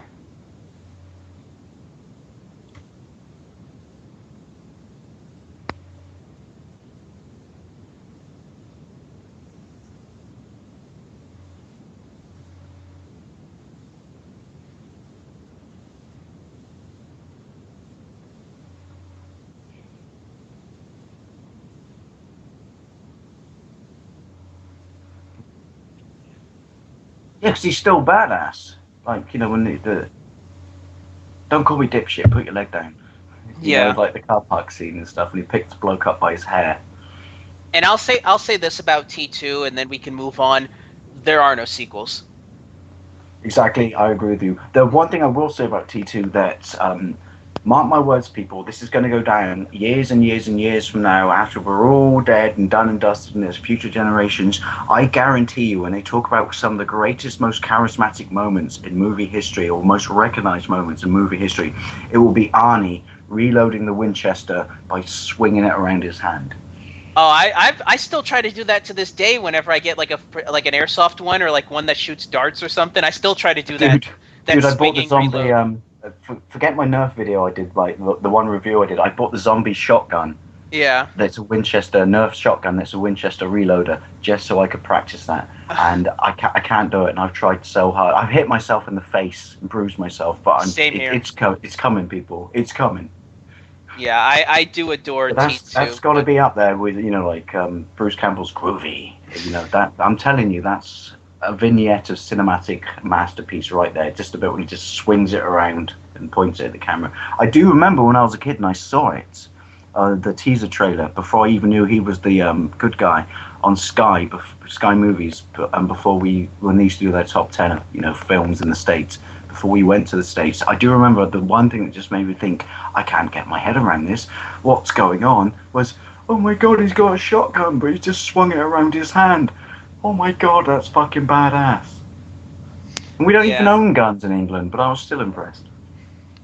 Yeah, I do love T2. I can't say the same thing about our next film. I just finished watching it. Well, I got to almost the ending, but there may be a point of contention between us on this one. I may have to go back and maybe watch the ending. I know the ending already, but I could not get into True Lies. I wanted to because I had heard so many good things about it, and it's a James Cameron film, and it's him doing traditional, early 90s action, and I was like, oh, this has got to be great. And at first, I'll say the first act I enjoyed because I almost got a sense in the first Bond. It's very Bond, but it's very Bond, but it's so over the top that I honestly thought for a second that he was doing a satire.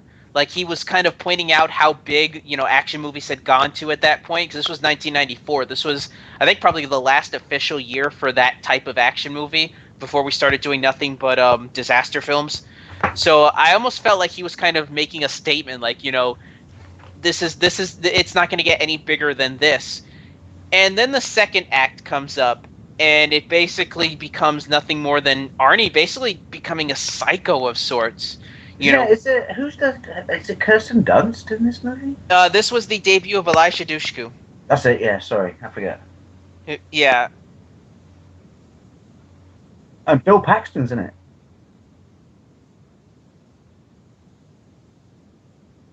Oh my god, that scene still holds up. He cocks up with the cassette recorder when he's playing his voice, and he makes a mistake because he's blown away about how hot his wife is. Oh my god, that scene still holds up even to this day. I just watched it, and it's up there, man. I'm talking exactly about what you're thinking about.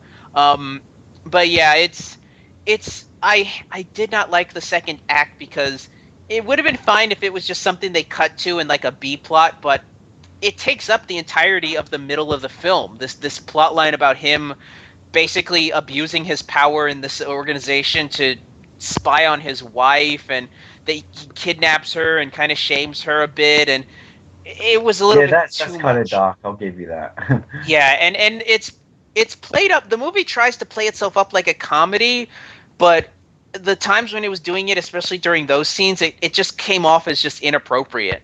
Like, it really...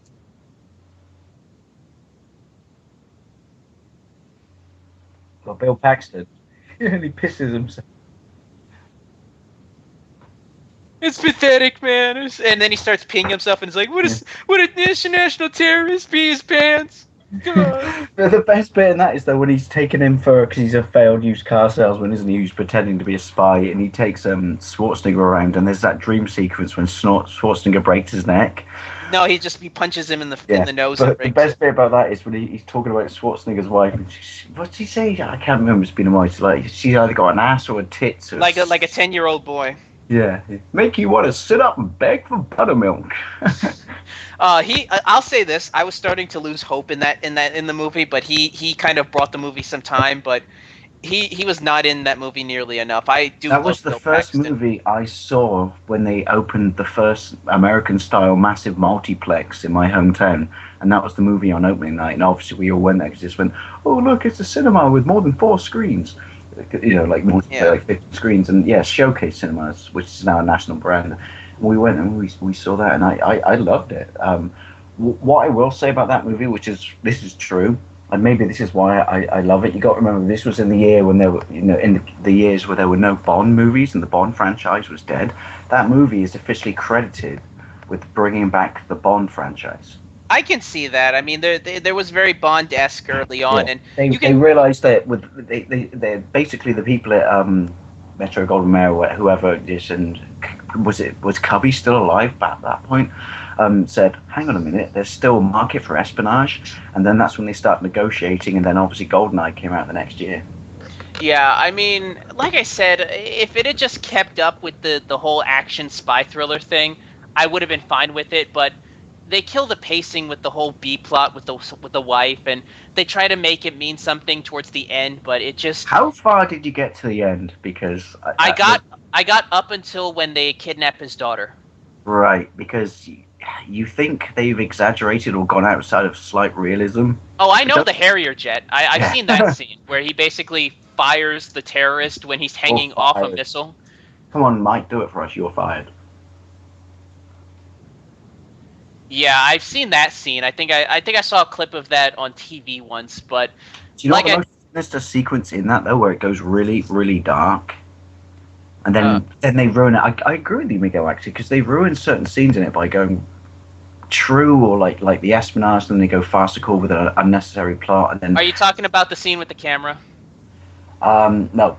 But when they go dark and then they ruin it with comic interludes afterwards. But it's the bit when they put Schwarzenegger under truth serum. Yeah. And the bloke's saying to him, like, if you're going to tell me everything you know, and he's like, what do you know? And he's like, I'm going to kill you. And they're like, no, you're not. And he goes, well, tell me how you're going to kill me. Well, first I'm going to take that, and he explains the whole sequence how he kills him, and then he kills him like it. Yeah, there's like, how are you going to do that? And he says, my handcuffs. Look, I got out of them. Yeah, and it's brilliant. But then they completely ruin it with the comic farce where Jamie Lee Curtis is trying to help him, and she drops the machine gun or the Uzi down the steps that accidentally shoots all the bad guys. See, I was okay with that because it fit into the whole over-the-top satire. Like I said, if they just kept up the pace between the first and the third act, I think I would have been fine with this movie because I would have been like, all right, they clearly know what they're making with this, but that whole middle sequence just kills the mood for me, and I know exactly. Watch it again, though. Watch it again. Like it is a great movie. Well, here's the thing. I know exactly why that was the case. Why he did that whole scene, because a lot of people don't remember this. Cameron was going through a really bad divorce at the time. So from Hamilton. Yeah, this was from Catherine Bigelow, I believe. So you can tell with that whole middle sequence that he was basically just venting like that. He was basically working through his stuff through that movie, and when you realize that, it makes the scene even harder to watch, honestly, because you just know he's just like getting his frustrations out on his wife and women in general through there. And I don't know, like I said, it really kills the mood for me, in all honesty, that whole second. It's got to be said as well. I forget who is it. Tom Arnold. Oh yeah, Tom Arnold. Tom Arnold is absolutely brilliant in this movie. Yeah, this pretty much sold me on Tom Arnold. Like, a lot of people hated him and say that he's not that good of an actor or anything. Like, he was charismatic. I loved him in this movie. Then again, I also loved him in McHale's Navy, but that's neither here nor there. I didn't even know who he was, apart from he was Roseanne's ex-husband or something. Well, not ex at the time, but I didn't know who he was until I saw this movie, and I just remember thinking, like, the chase scene that started in the van when he's, like, listening in and stuff, and they're slamming around on the ice. he's just so funny in this movie. Yeah, that's the thing about women, man. Can't live with them, can't kill them. Yeah, exactly. Best line ever. Although honorable mention must go to the fight scene in the toilet.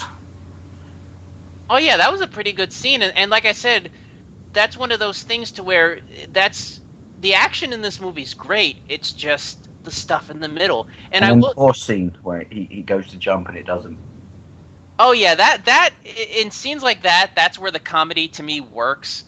It's the stuff that there's a lot of scenes where it doesn't. Like there's that scene that I mentioned where you've got the terrorist leader and he's doing his dramatic speech and you see that the camera's dying in front of him, and then they try to play it as comedy, like what's going on? It's like low battery, and it just like that could have gone so wrong, but they played it for comedy, and it just it's too much of a whiplash for me. And you know, when there's movies you remember for like the wrong reasons, but like it makes it part of the viewing experience that you've never forgotten. But when I saw that movie on opening night in the day of opening in Showcase theaters, there's two lines I've never forgotten from people who were heckling in the audience. And the first one was when Arnie takes the wetsuit off at the start of the movie.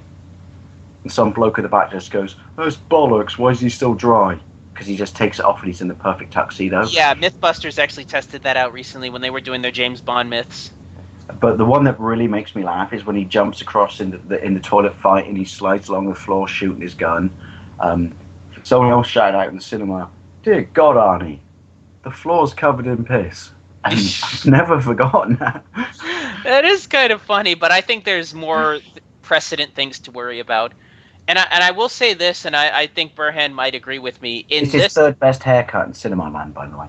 Besides that, I think you can agree with me. In this day and age, in this type of environment we have, the terrorists in that movie would never pass in a movie today. Like, there's no way. Oh God, yeah, completely. He's so cartoony with it though, and it's played up so over the top. Like, you would never be able to pull that off. You'd offend like half the groups out there with a character like that, and the name.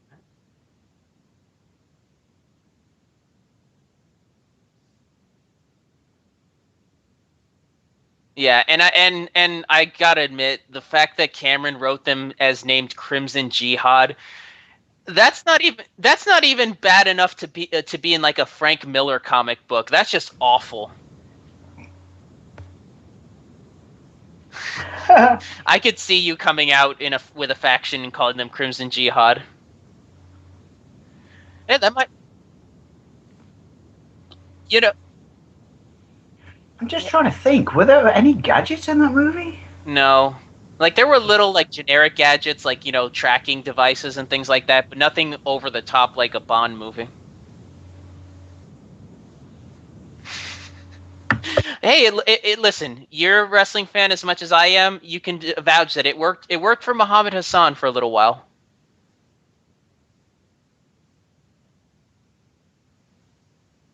Well, we'll remember that the next time you make your wrestling debut here in the States. We'll wrap a thing around your head.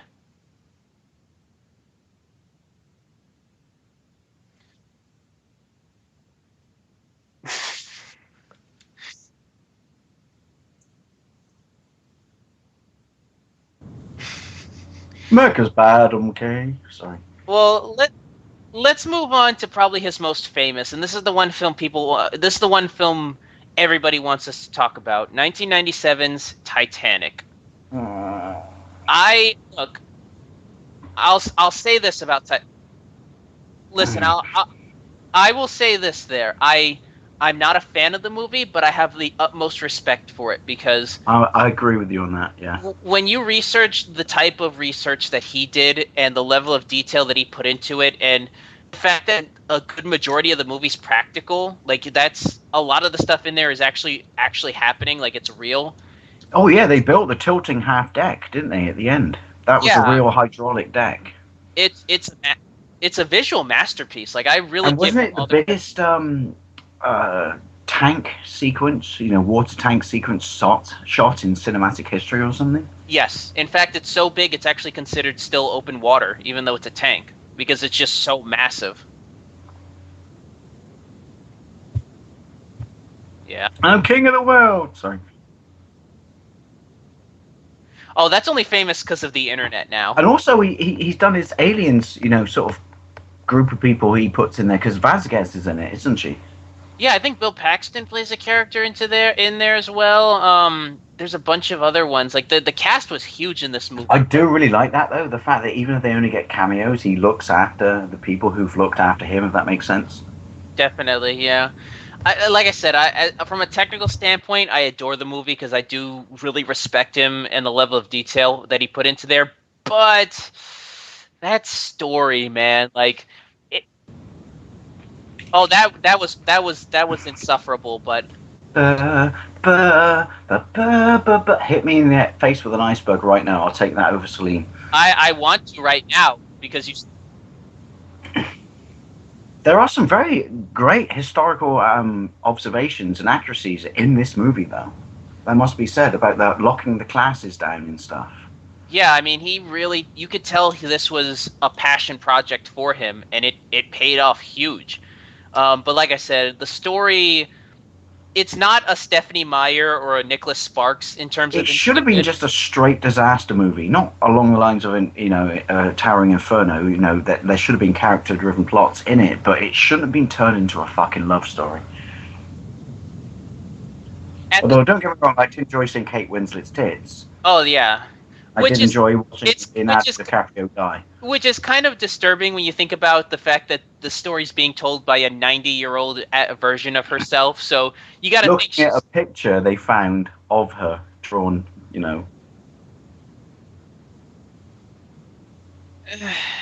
But I'm just sitting there. You got to think that the people listening to the story as she's explaining, being naked in front of this guy, they're probably just sitting there like, ugh. Oh, my grandmother was a bohemian. Yeah. Yeah. But yeah, it's... Do you know the I only found this out the other day and I was really disappointed. You know the whole band played on myth? Yeah. That's not true.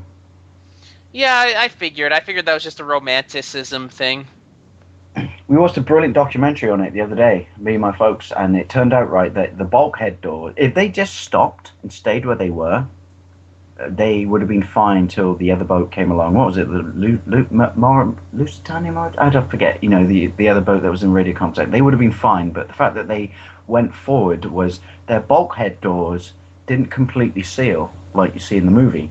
There was a gap at the top because they were designed for the fact that they assumed so much water would come into the boat. Yeah, they were designed basically like an ice tray. Yeah, so the fact that they plowed forward is what ultimately sank them. Yeah, Cameron did his best. I mean, as we've gone, more and more research, we found more and more about the Titanic, but he did the best he could to get it as period accurate as possible. The sinking sequence. I remember that it was. I never watched it when it came out in the cinemas over here, and obviously, even though it's up there in like top 5 most successful movies ever, isn't it, or something? No, it is the number one. It was for the longest time. It was the highest-grossing film of all time, $2 billion at the box office. Wow. Because I remember people questioned its budget at the time, and people questioned, "Why are you making a movie about the Titanic?" And its budget's actually pretty big. It's actually $200 million. So that's what I mean. People questioned it at the time. But all I remember is I had no interest in seeing it, and then I went to Toronto on holiday, and this is back in the day of VHS, and I don't know why, but because in this country it came on one tape. But if you bought the North American release, the original VHS, the movie was split across 2 tapes. Yeah. And I had a tape recorder in this country that could play NTSC onto my TV, and so I used to bring back, before DVDs, the good old days, used to bring back VHS tapes, and all I remember is the first tape was continuously in cellophane, and the second tape was the only one I watched for the simple reason was it literally started at the point that I hit the iceberg. And that's the only reason I watched it, because there's no denying from a cinematic perspective, the sinking of the ship is just incredible. Yeah, I'll admit that the second half of the movie is really when it picks up. The first It's got half, that amazing bit when the bloke when it goes upright and the bloke falls off the top and hits the propeller at the bottom and it goes, bung! oh, in the back seat of that car, there's Yeah. that scene where his hand just slams against the window. Like, it's got a perfect balance of that love story stuff with a pretty solid action climax. I mean, it's Billy you know, Zane is crap in this movie, though. yeah, he camps it up.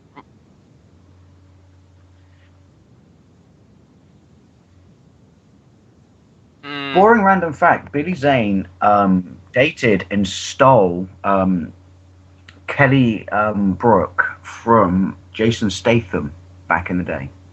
Now, no, seriously, this is true. And Jason Statham said in all the papers, you know, like, I'm fine with this, you know, but if I ever meet him, we'll have a frank discussion. And I always wanted to see Jason Statham meet Billy Zane because Billy Zane always played the big hard guy. But let's be honest, Jason Statham is the big hard guy.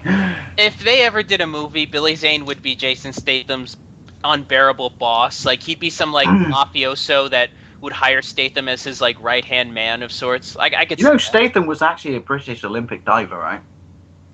I don't doubt it. I mean, he's one No, of my he was, and the reason he's so good, because I always thought the first time I saw him doing martial arts in the movie, I thought that's not him, and someone said no, he was a professional grade athlete, and the reason he did martial arts was it kept him supple for diving. I'm like, oh,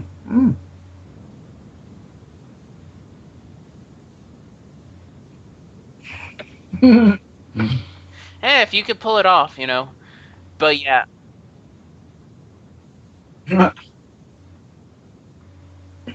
boo. And then she got her tits out and got her face eaten by piranhas. So at least someone got to eat her. Boo. No more. Sorry, that's your fault, Mike. Sucking me in. Yeah.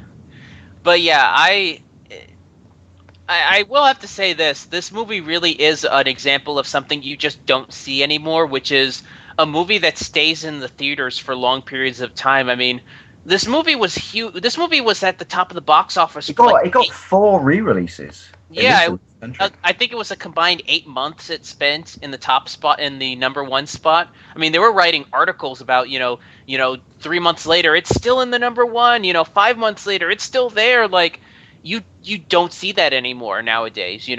And also, it comes back to what we were saying, which is, a lot of it is CG and stuff like that. But Cameron still, especially with the boat sequence at the end, because if you watch the documentary on the DVDs, maybe I own it. Don't admit that to anyone. The like sequence or the deck they built at the end that would literally rotate 90 degrees. That was the 1/3 half of the Titanic accurate. It's, you say what you like about Cameron, but he never neglected his practical effects. Definitely, and like I said, this. I wonder if that was still written during his post-divorce time, and he was just like. I think there's definitely an element in there. Yeah, like he was just he wasn't there yet to feel it. He wasn't fully there yet, so he was just like, he wrote it the same way a 13-year-old would write about love, so which worked. I mean, like I said, most of the people that went to go see this were young girls, and they. And also, let's not forget, even though I can't stand her, what a massive hit this was for Celine Dion. If I never ever hear that song again, it will be too soon. But at the same time, though,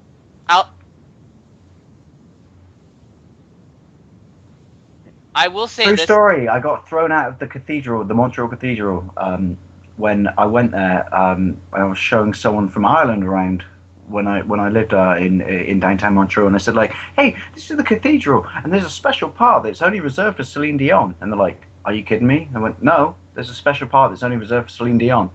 And you go to the back of the cathedral, and there's a little rope across the door, right? And there's pictures of Celine Dion's wedding to. She married a record producer. Rigged. Just saying, your sales are rigged. Cough. And it was. They keep this one part of the chapel or the cathedral reserved for special occasions because it's openly referred to as Celine Dion's wedding chapel. And I lifted the rope up. And went in and got thrown out. But that's all right, because I'm going to hell for this. I accidentally, before this happened, I'm sure this is why it happened, I had bad, like, Mexican the night before, and had dodgy tummy, so I had to run and find the toilets. And the toilets are this really weird building built onto the side of the cathedral that it's almost like you got this great old school building that looks wonderful with like a porter cabin built on the side. Brick. And I ran into there, and I ran into the toilet and just went, oh, thank God for that. And then I remember when I came out and I washed my hands, and I looked at the walls and just went, why is there a Tampax machine in here? Oh, shit. I've just taken a dump in the Church of Our Lord's female toilet. I'm so going to hell. And I remember peering around the door to make sure no one was there, and then running out. And I was white as a ghost, which ironically, because the girl I was with was from Ireland, and she was white as a ghost just because she was Irish. And he said, what's wrong with you? And I just went, I shit you not, I think I'm going to hell.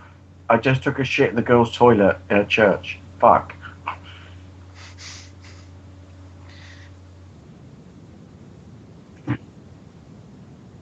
No, she just said, I'm Irish. It's all good. Just make sure you don't believe in abortion. Sorry, but I don't know how to segue from that, but I guess I should bring up the fact that Titanic does still technically tie the record for most Oscars won. Yeah, it got shitloads, didn't it? I was quite surprised when they announced the Oscars. I mean,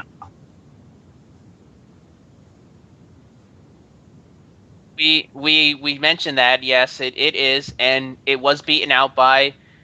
Well, wait a minute. Before we get to Avatar, I do want to bring up one Cameron project. It's not a movie, but I do have to bring up the fact that he did produce Dark Angel after this, which I watched. Talking Jessica Alba. Yeah, and I watched it for the obvious reasons. I've said it before. I can't stand Jessica Alba, but yeah, I'd be lying if I said I didn't watch this growing up.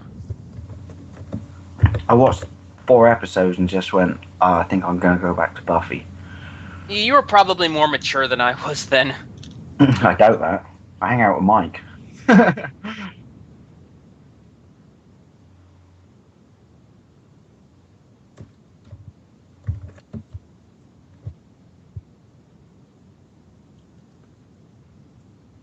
Oh.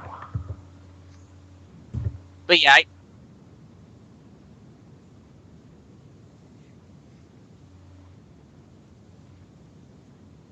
Oh, please don't tell me his non-scary gruffy voice is actually kind of like, hello.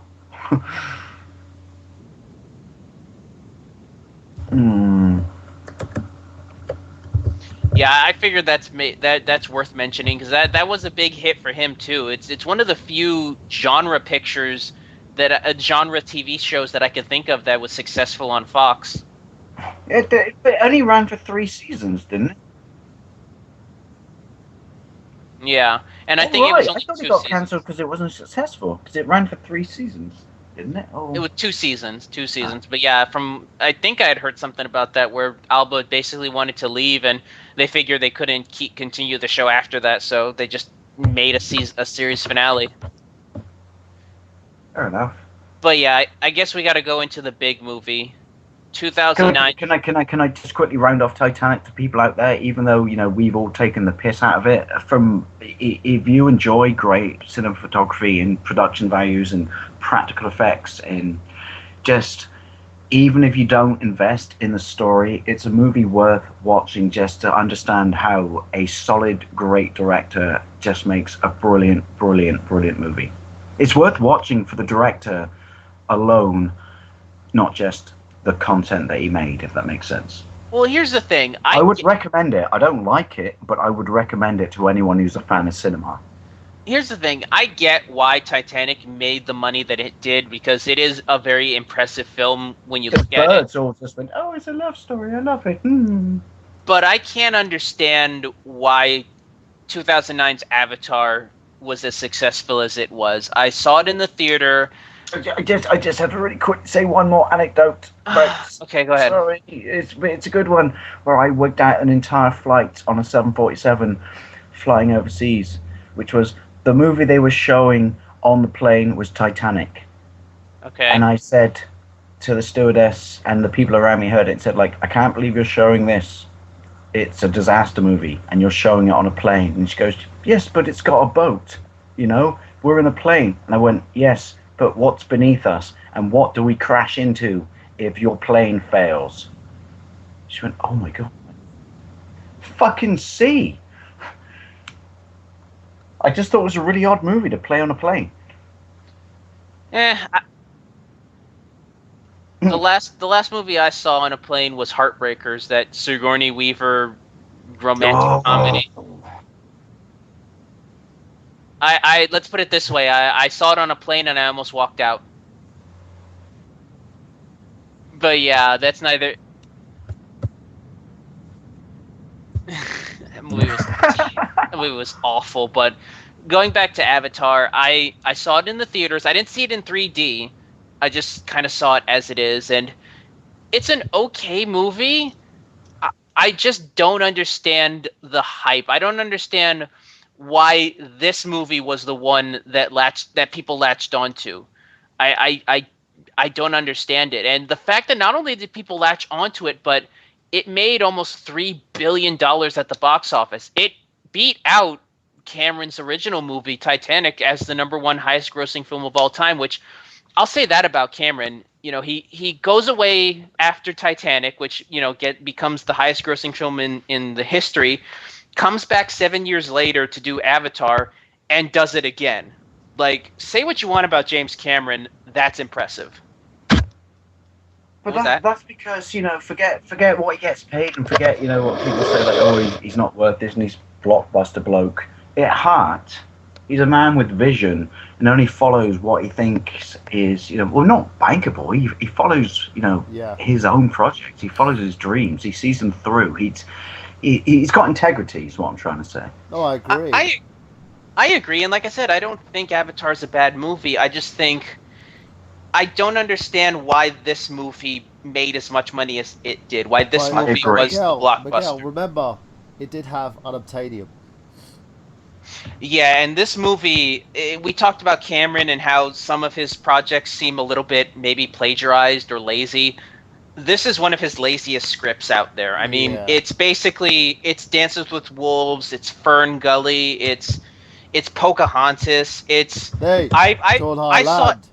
They, my lad. We don't like you biting our lad. You must leave. Yeah, I saw every beat from... I'm Mel Gibson. I'm massively anti-Semitic. Sorry, that's Pocahontas, not this movie. Yeah, I mean, it's basically every, you know, fish out of... Well, not fish out of water. Basically, any outsider coming into a village of, you know, people that are more rustic people and, you know, them having to fight against his old establishment. It's such a two-dimensional script that it's almost insulting that Cameron actually wrote this. Like, it kind of it gave, at least in this country, it gave the American military a lot of flack for a long time because people just went, you know, peaceful world. They got this chemical or this mineral or whatever we need, and we just went, we are the military, we will have it.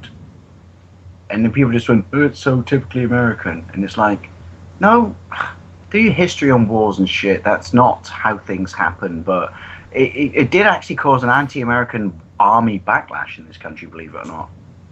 You know what made me laugh the most out of this movie? A guy betrayed his people for sex. Mm. Like, yeah, I mean, essentially. Like, talk about thinking. I just remember thinking, you want me to plug my ponytail into your hair vagina so I can fly a dragon? That's weird. Oh my god, there's an animated Flash animation. It's called Hot Navi Sex. It used to be a Newgrounds animation. It's hilarious because they poke fun at that whole concept. Trust me, you guys, you have to find this. It's so funny. Stick but it in me. I just remember, right, this movie came out and I had no interest in it. I've seen it. I've seen this movie. I've never actually... Someone bought me the special edition, which has 2 cuts in 5 discs on Blu-ray for Christmas, I don't know, 3 years ago, and it's still in the cellophane. But I've seen this movie, but never by actually watching it on disc, just by watching various chunks of it so many times on TV that I pieced the whole movie together. And I just remember when it came out, I was just not interested, so underwhelmed, didn't care, even though it was a camera movie, just went, I don't care, and seeing billboards. And I remember, possibly, allegedly, people, this may not be true, that on Christmas Eve of that year when it came out, someone called Dave, possibly not me, realised that everyone else was out of their houses, took advantage of his shit broadband and downloaded the movie, and then never watched it, deleted it, and then never watched it when it was released on DVD, and then never watched it ever, and then got given it for Christmas a few years later, uncut and all that shit. Hold on. I'm gonna cut you off real quick because I gotta use the restroom, and then you can keep going. But I can't hold it in any longer. So go ahead, keep going. Let's do a quick little commercial because we might as well just use the time to plug this quickly. We'll be right back after this message from Megaran. Hey, what's up, everybody? This is Random, aka Megaran, here to tell you about my next new project. Now, many of you may know that a few months ago I put out a documentary called Megalomania. It was about myself and a band of low classics traveling all over the country, bringing rap tunes to you. Now, we're here today to tell you that we want to take this project that we did to the next level in order to distribute it on all the distributors you know, places like Netflix, like iTunes, like Amazon, and even Redbox. And in order to do that, we need your help. And that's why we are at Kickstarter. And I'm also working on my new album for 2015, which so far has some of my favorite tracks on it. Now, if you back the Kickstarter, you're able to get not only your name and your whatever you want into the documentary and on the new album, but we're working on stretch goals like vinyl, like even putting the entire album on a Nintendo cartridge. That's correct. It can be done, but only with your help. So hit up the Kickstarter page or hit up Megaran.com for more. As always, thank you for your support. Peace. So that was Are we talking Megaran. original Nintendo cartridge? Real Nintendo cartridge, the entire album on a Nintendo cartridge. Oh my god. That's I'm not actually lying. really cool. I think Jesus Christ, Miguel, that's the quickest piss I've ever heard of. I'm a man that has to finish up a show, so I didn't want to take too long. Well, no, you used to work for Walmart, so, you know, Yeah, I'm off the used- shop floor, they think you're taking the piss. No Well, pun there you go, intended. guys. Go to www.megaran.com for more. Yeah, definitely. You always support independent guys like us and guys like Megaran. They could really use it. And, you know, the guy's incredibly talented, you know. He has a huge fan base on the anime, comics, movies, and games forums. So I would actually suggest that trailer that you just played, try posting it on there. I think you'd really get a lot of turnout from it. Put it on, Mike, as I always say, put it on my, link it to my Facebook, or put it on my Facebook page. My Facebook page is your forum to promote anything you see fit, because if you believe in it, I believe in it. That's Definitely. awesome. And actually, Same for you, Miguel, by the way. well, I appreciate that. If there's anything else that I have to promote, I'll definitely look into that. But yeah, in terms of Avatar, and I was thinking about reasons why it probably made as much money, even though I still don't agree with it. I will say this is one of the first movies that I think built itself as a 3D movie. I can't think of any other movies before that really presented itself and sold itself. Well, as it was a 3D shot for 3D, wasn't it? It was. Yeah. It was shot on equipment primarily for 3D, and the 2D. This is a bad descriptive term, I know. The 2D port was secondary. It's not like other movies, like you kind of touched upon when you referenced this movie earlier on, which is we're shooting this and we'll port it to this and it shows. No, this was shot on specific equipment, cameras and stuff, to be in 3D. So even though I don't like this movie, I do hear things when people say, like, you ask people what was the last greatest 3D movie they saw in the cinema, and apart from like stuff like The Hobbit, which was done in the same way, most people say Avatar. Everything else just felt tacked on. Yeah, I buy that, and that's probably why I don't get it, because I didn't see it in IMAX 3D. I basically just watched it in 2D.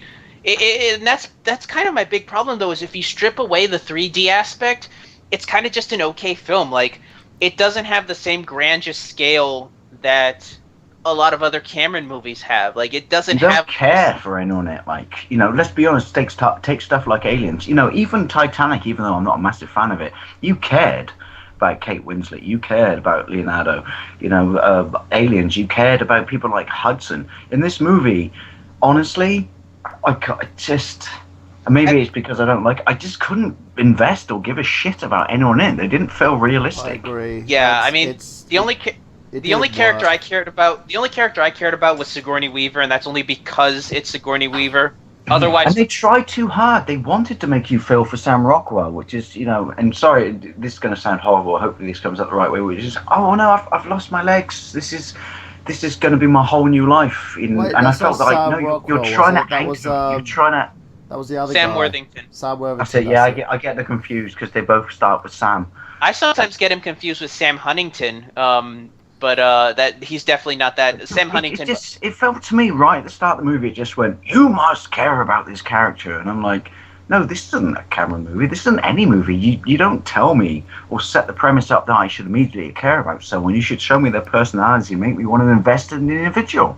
Yeah, I think the only person in this movie that really stands out is probably Zoe Saldana, and that's just because it was her first big role. Like, it wasn't more of, wow, this character is really bringing a depth that we care about. It's, this actress is pretty new. I can't wait to see what she does later. Is it true there's going to be another 2? Yes. Avatar 2, yeah. He's got it set to come out in 2017. I guess he's returning. No, but there's going to be a third one as well. Guess he's returning. Who, Sam Worthington? No, Sigourney Weaver. Oh, Sigourney? Yeah, I heard that they're bringing her character back even though she dies in the first movie. No, she doesn't though, because they bring her back in like Avatar form, don't they? No, they don't. They tried to. She becomes part of the land. I must have gone for a piss at that point. Yeah, and that's kind of the thing that upsets me is from what I've heard from Cameron is he's basically going to put his time and effort into Avatar 2 and 3 and then retire. I hope that that's not the case because I agree. A, because I think he's a great director and I think he could do so much more with other projects, and B, he's currently got the rights. From Aliens again. And B, he's got the rights to develop an adaptation of the anime manga Battle Angel, which I really want to see him take on that franchise because I think he could really bring a level of creativity to that.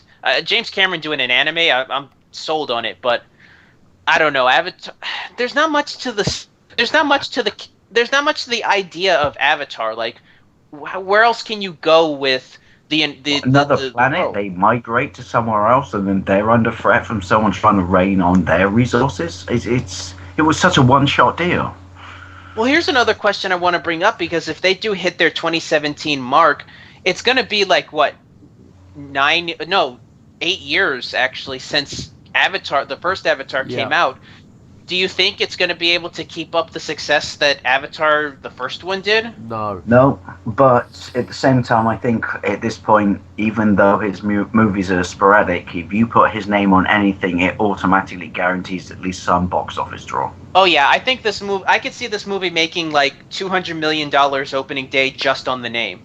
I think there's going to be a lot of people that are just going to be going to see it just because it's Avatar. It's like you say, where do they go though? Because it was such a one-shot eco-movie deal thing that you're basically going to have to take this world that you've created that was so successful and then reboot it because you're going to have to put it somewhere else. You can't, or you know what, the Americans, I sound like I'm picking on the US, this space, corporation comes back to re-rain the planet or something, or because if they come back like we're pissed off, we got a score to settle, then it just becomes a revenge movie. So I don't know. I really will be surprised to see where he goes, but I don't know where he will to do a credible sequel.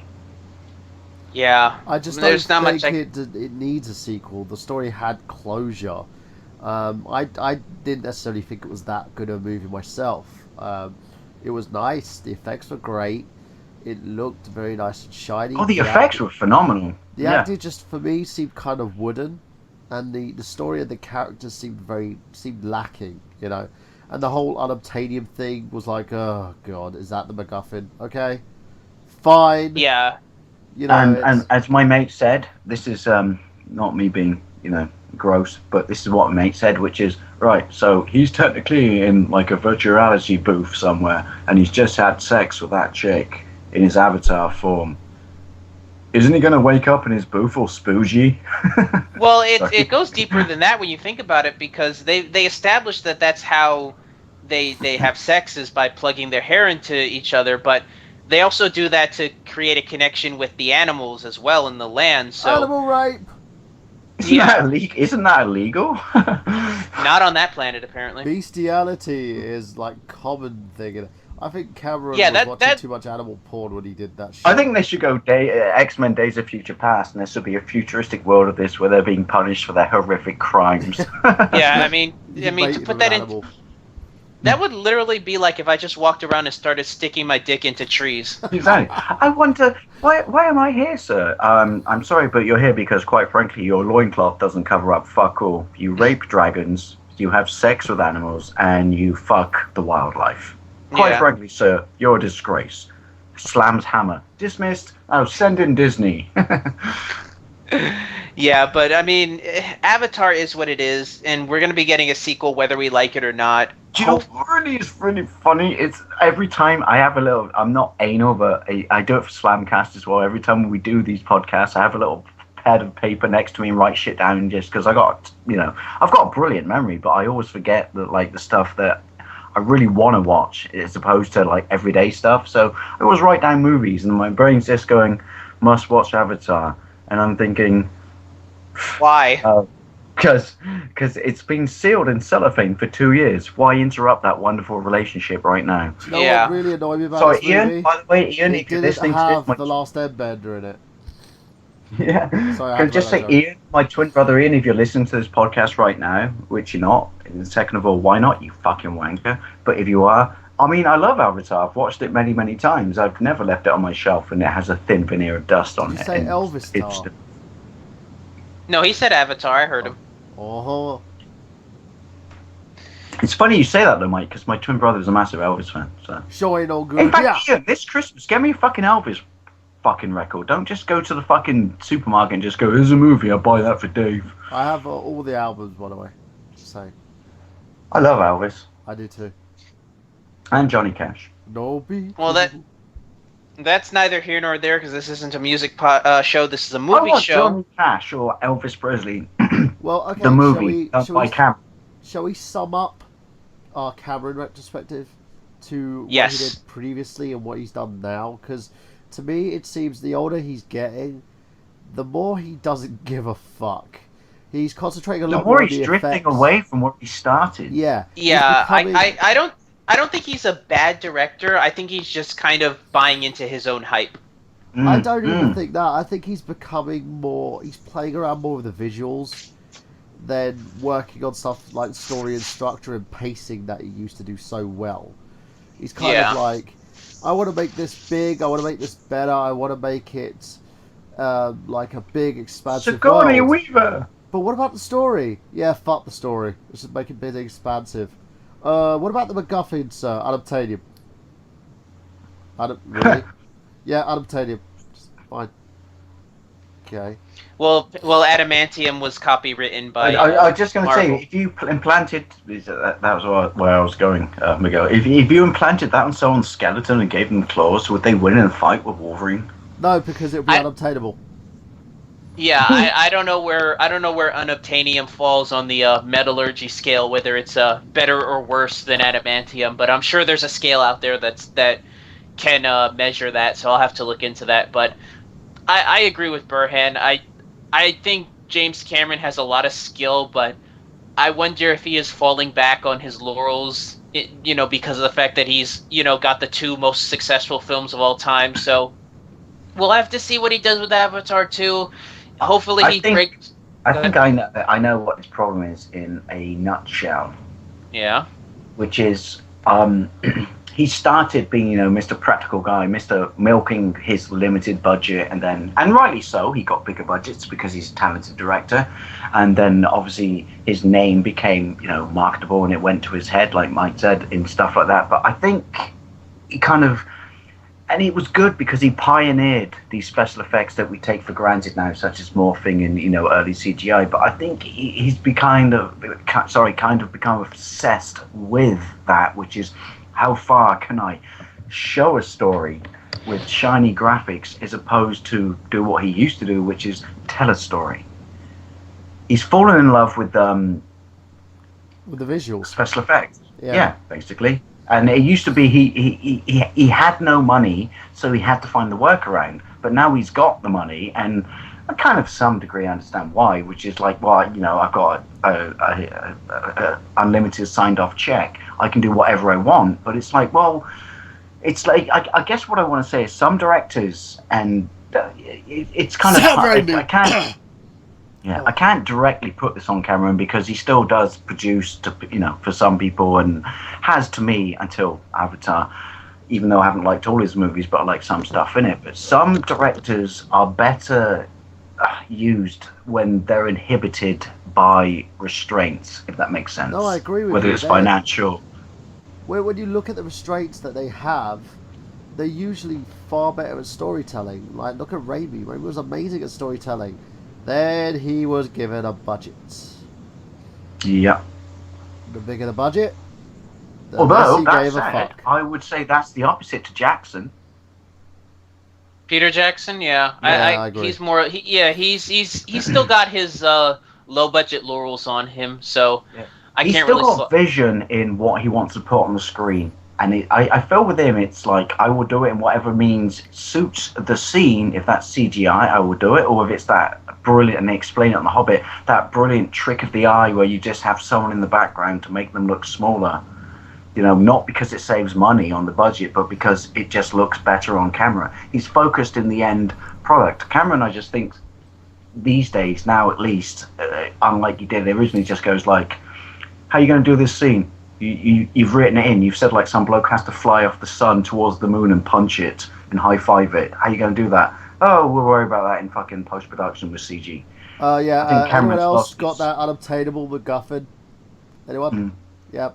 Wow, you're really not going to let that go, are you? No.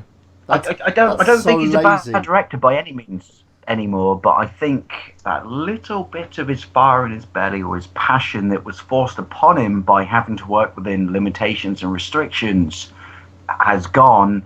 And you know, you can take a genius all you want, but if you don't restrain a genius, they become a madman, if that makes sense.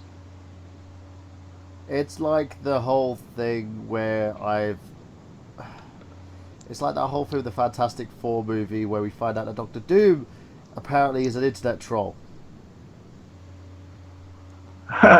Yeah, we're not going to get into that. We already got into that before. But before this falls off the rails anymore, let me just say that I still respect Cameron as a director. I do as well. I don't agree with all his choices and the way he's ended up being these days, but I totally respect him as director because he's done so much for, you know, cinema.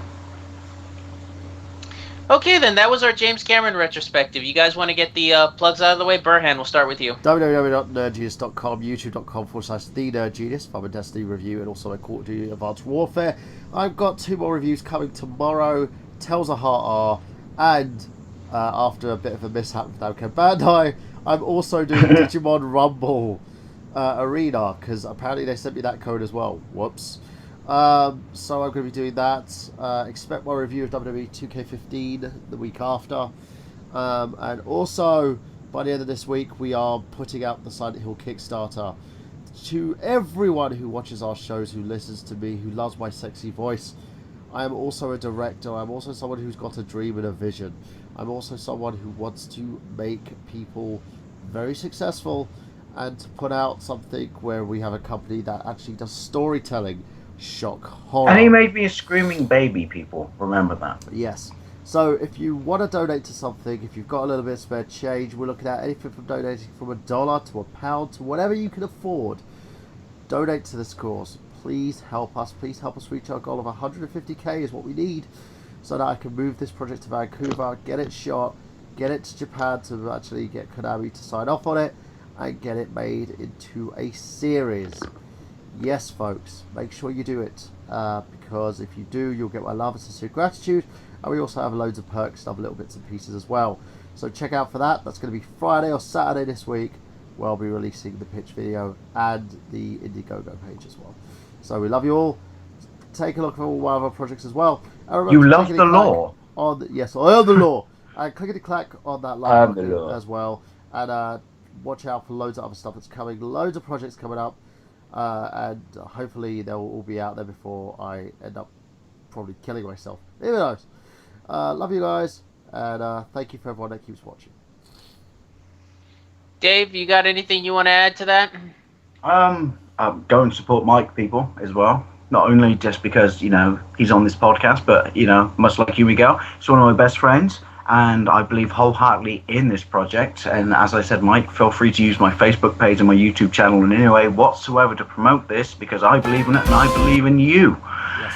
And if you want to see retro video games and occasional vloggy waffles, and occasionally, like you will see tonight, just me having my tuppence of opinions on something that annoys me, then tune into Lawn Boys Post 1975 on YouTube, and my name is Dave Wade on Facebook. And as for YouTube, I just want to quickly say there's a Christmas commercial in this country right now made by Sainsbury's, honoring, that's a wrong term, but pointing out that, you know, it's the 100th anniversary of the First World War, which, you know, incredible, insane amount of people suffered and died for no good reason apart from politics.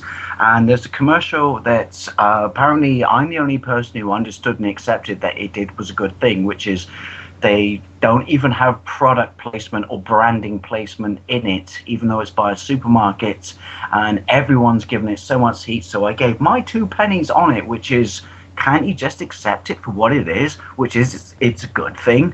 And yes, maybe some people don't know what World War I is, cough X Factor generation. So stop bashing on the Sainsbury's commercial, and remember, it's a good thing. Anything, even if it forces people's hands who wouldn't do it to donate to charity, is a good thing. Sorry, Miguel, that's my little rant, but there you go. So you got your plugs in too as well? Mm-hmm. Alrighty then. Well, you can keep listening to us here every Wednesday night, and now it's definitely going to be Wednesday now with my new schedule, so you don't have to worry about that unless my new schedule. We're definitely on Wednesdays, right? Then. I haven't officially gotten my new schedule yet. I won't be until after. I said schedule. Fuck. Sorry. After Thanksgiving, they'll give me my. The only reason I say that is I've missed being on the Untitled Movie Show. Well, we'll have to see what I'm going to be doing, because if it's a situation where they have me do. Oh no, that's cool. Don't base it around me. It's your life, sir. Well, here's the thing: if it's a situation where they give me a late shift job, I don't even know if I'm going to be able to do shows. Period. So hopefully that's not the case. But if everything works out, you know, we'll be able to keep it on Wednesdays and keep doing what we're doing. So keep it locked here. Any developments that come up, you can follow us on Twitter to keep track of them, twitter.com/unmovieshow. I will post a link for this week's episode in there, the YouTube link, and you could keep us on there. So for myself, for Dave Wade, and for Michael Burhan, this has been the Untitled Movie Show. Take us out, Jay.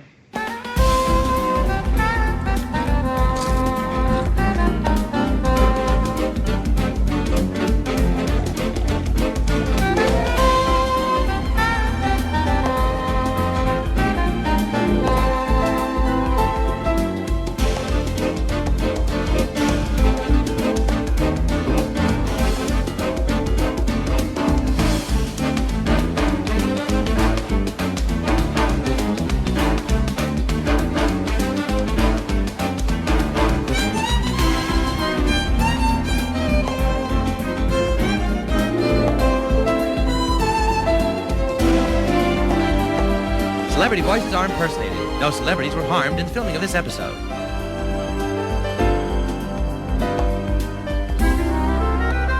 Excuse me, sir. The show's over. Get away, zit-face.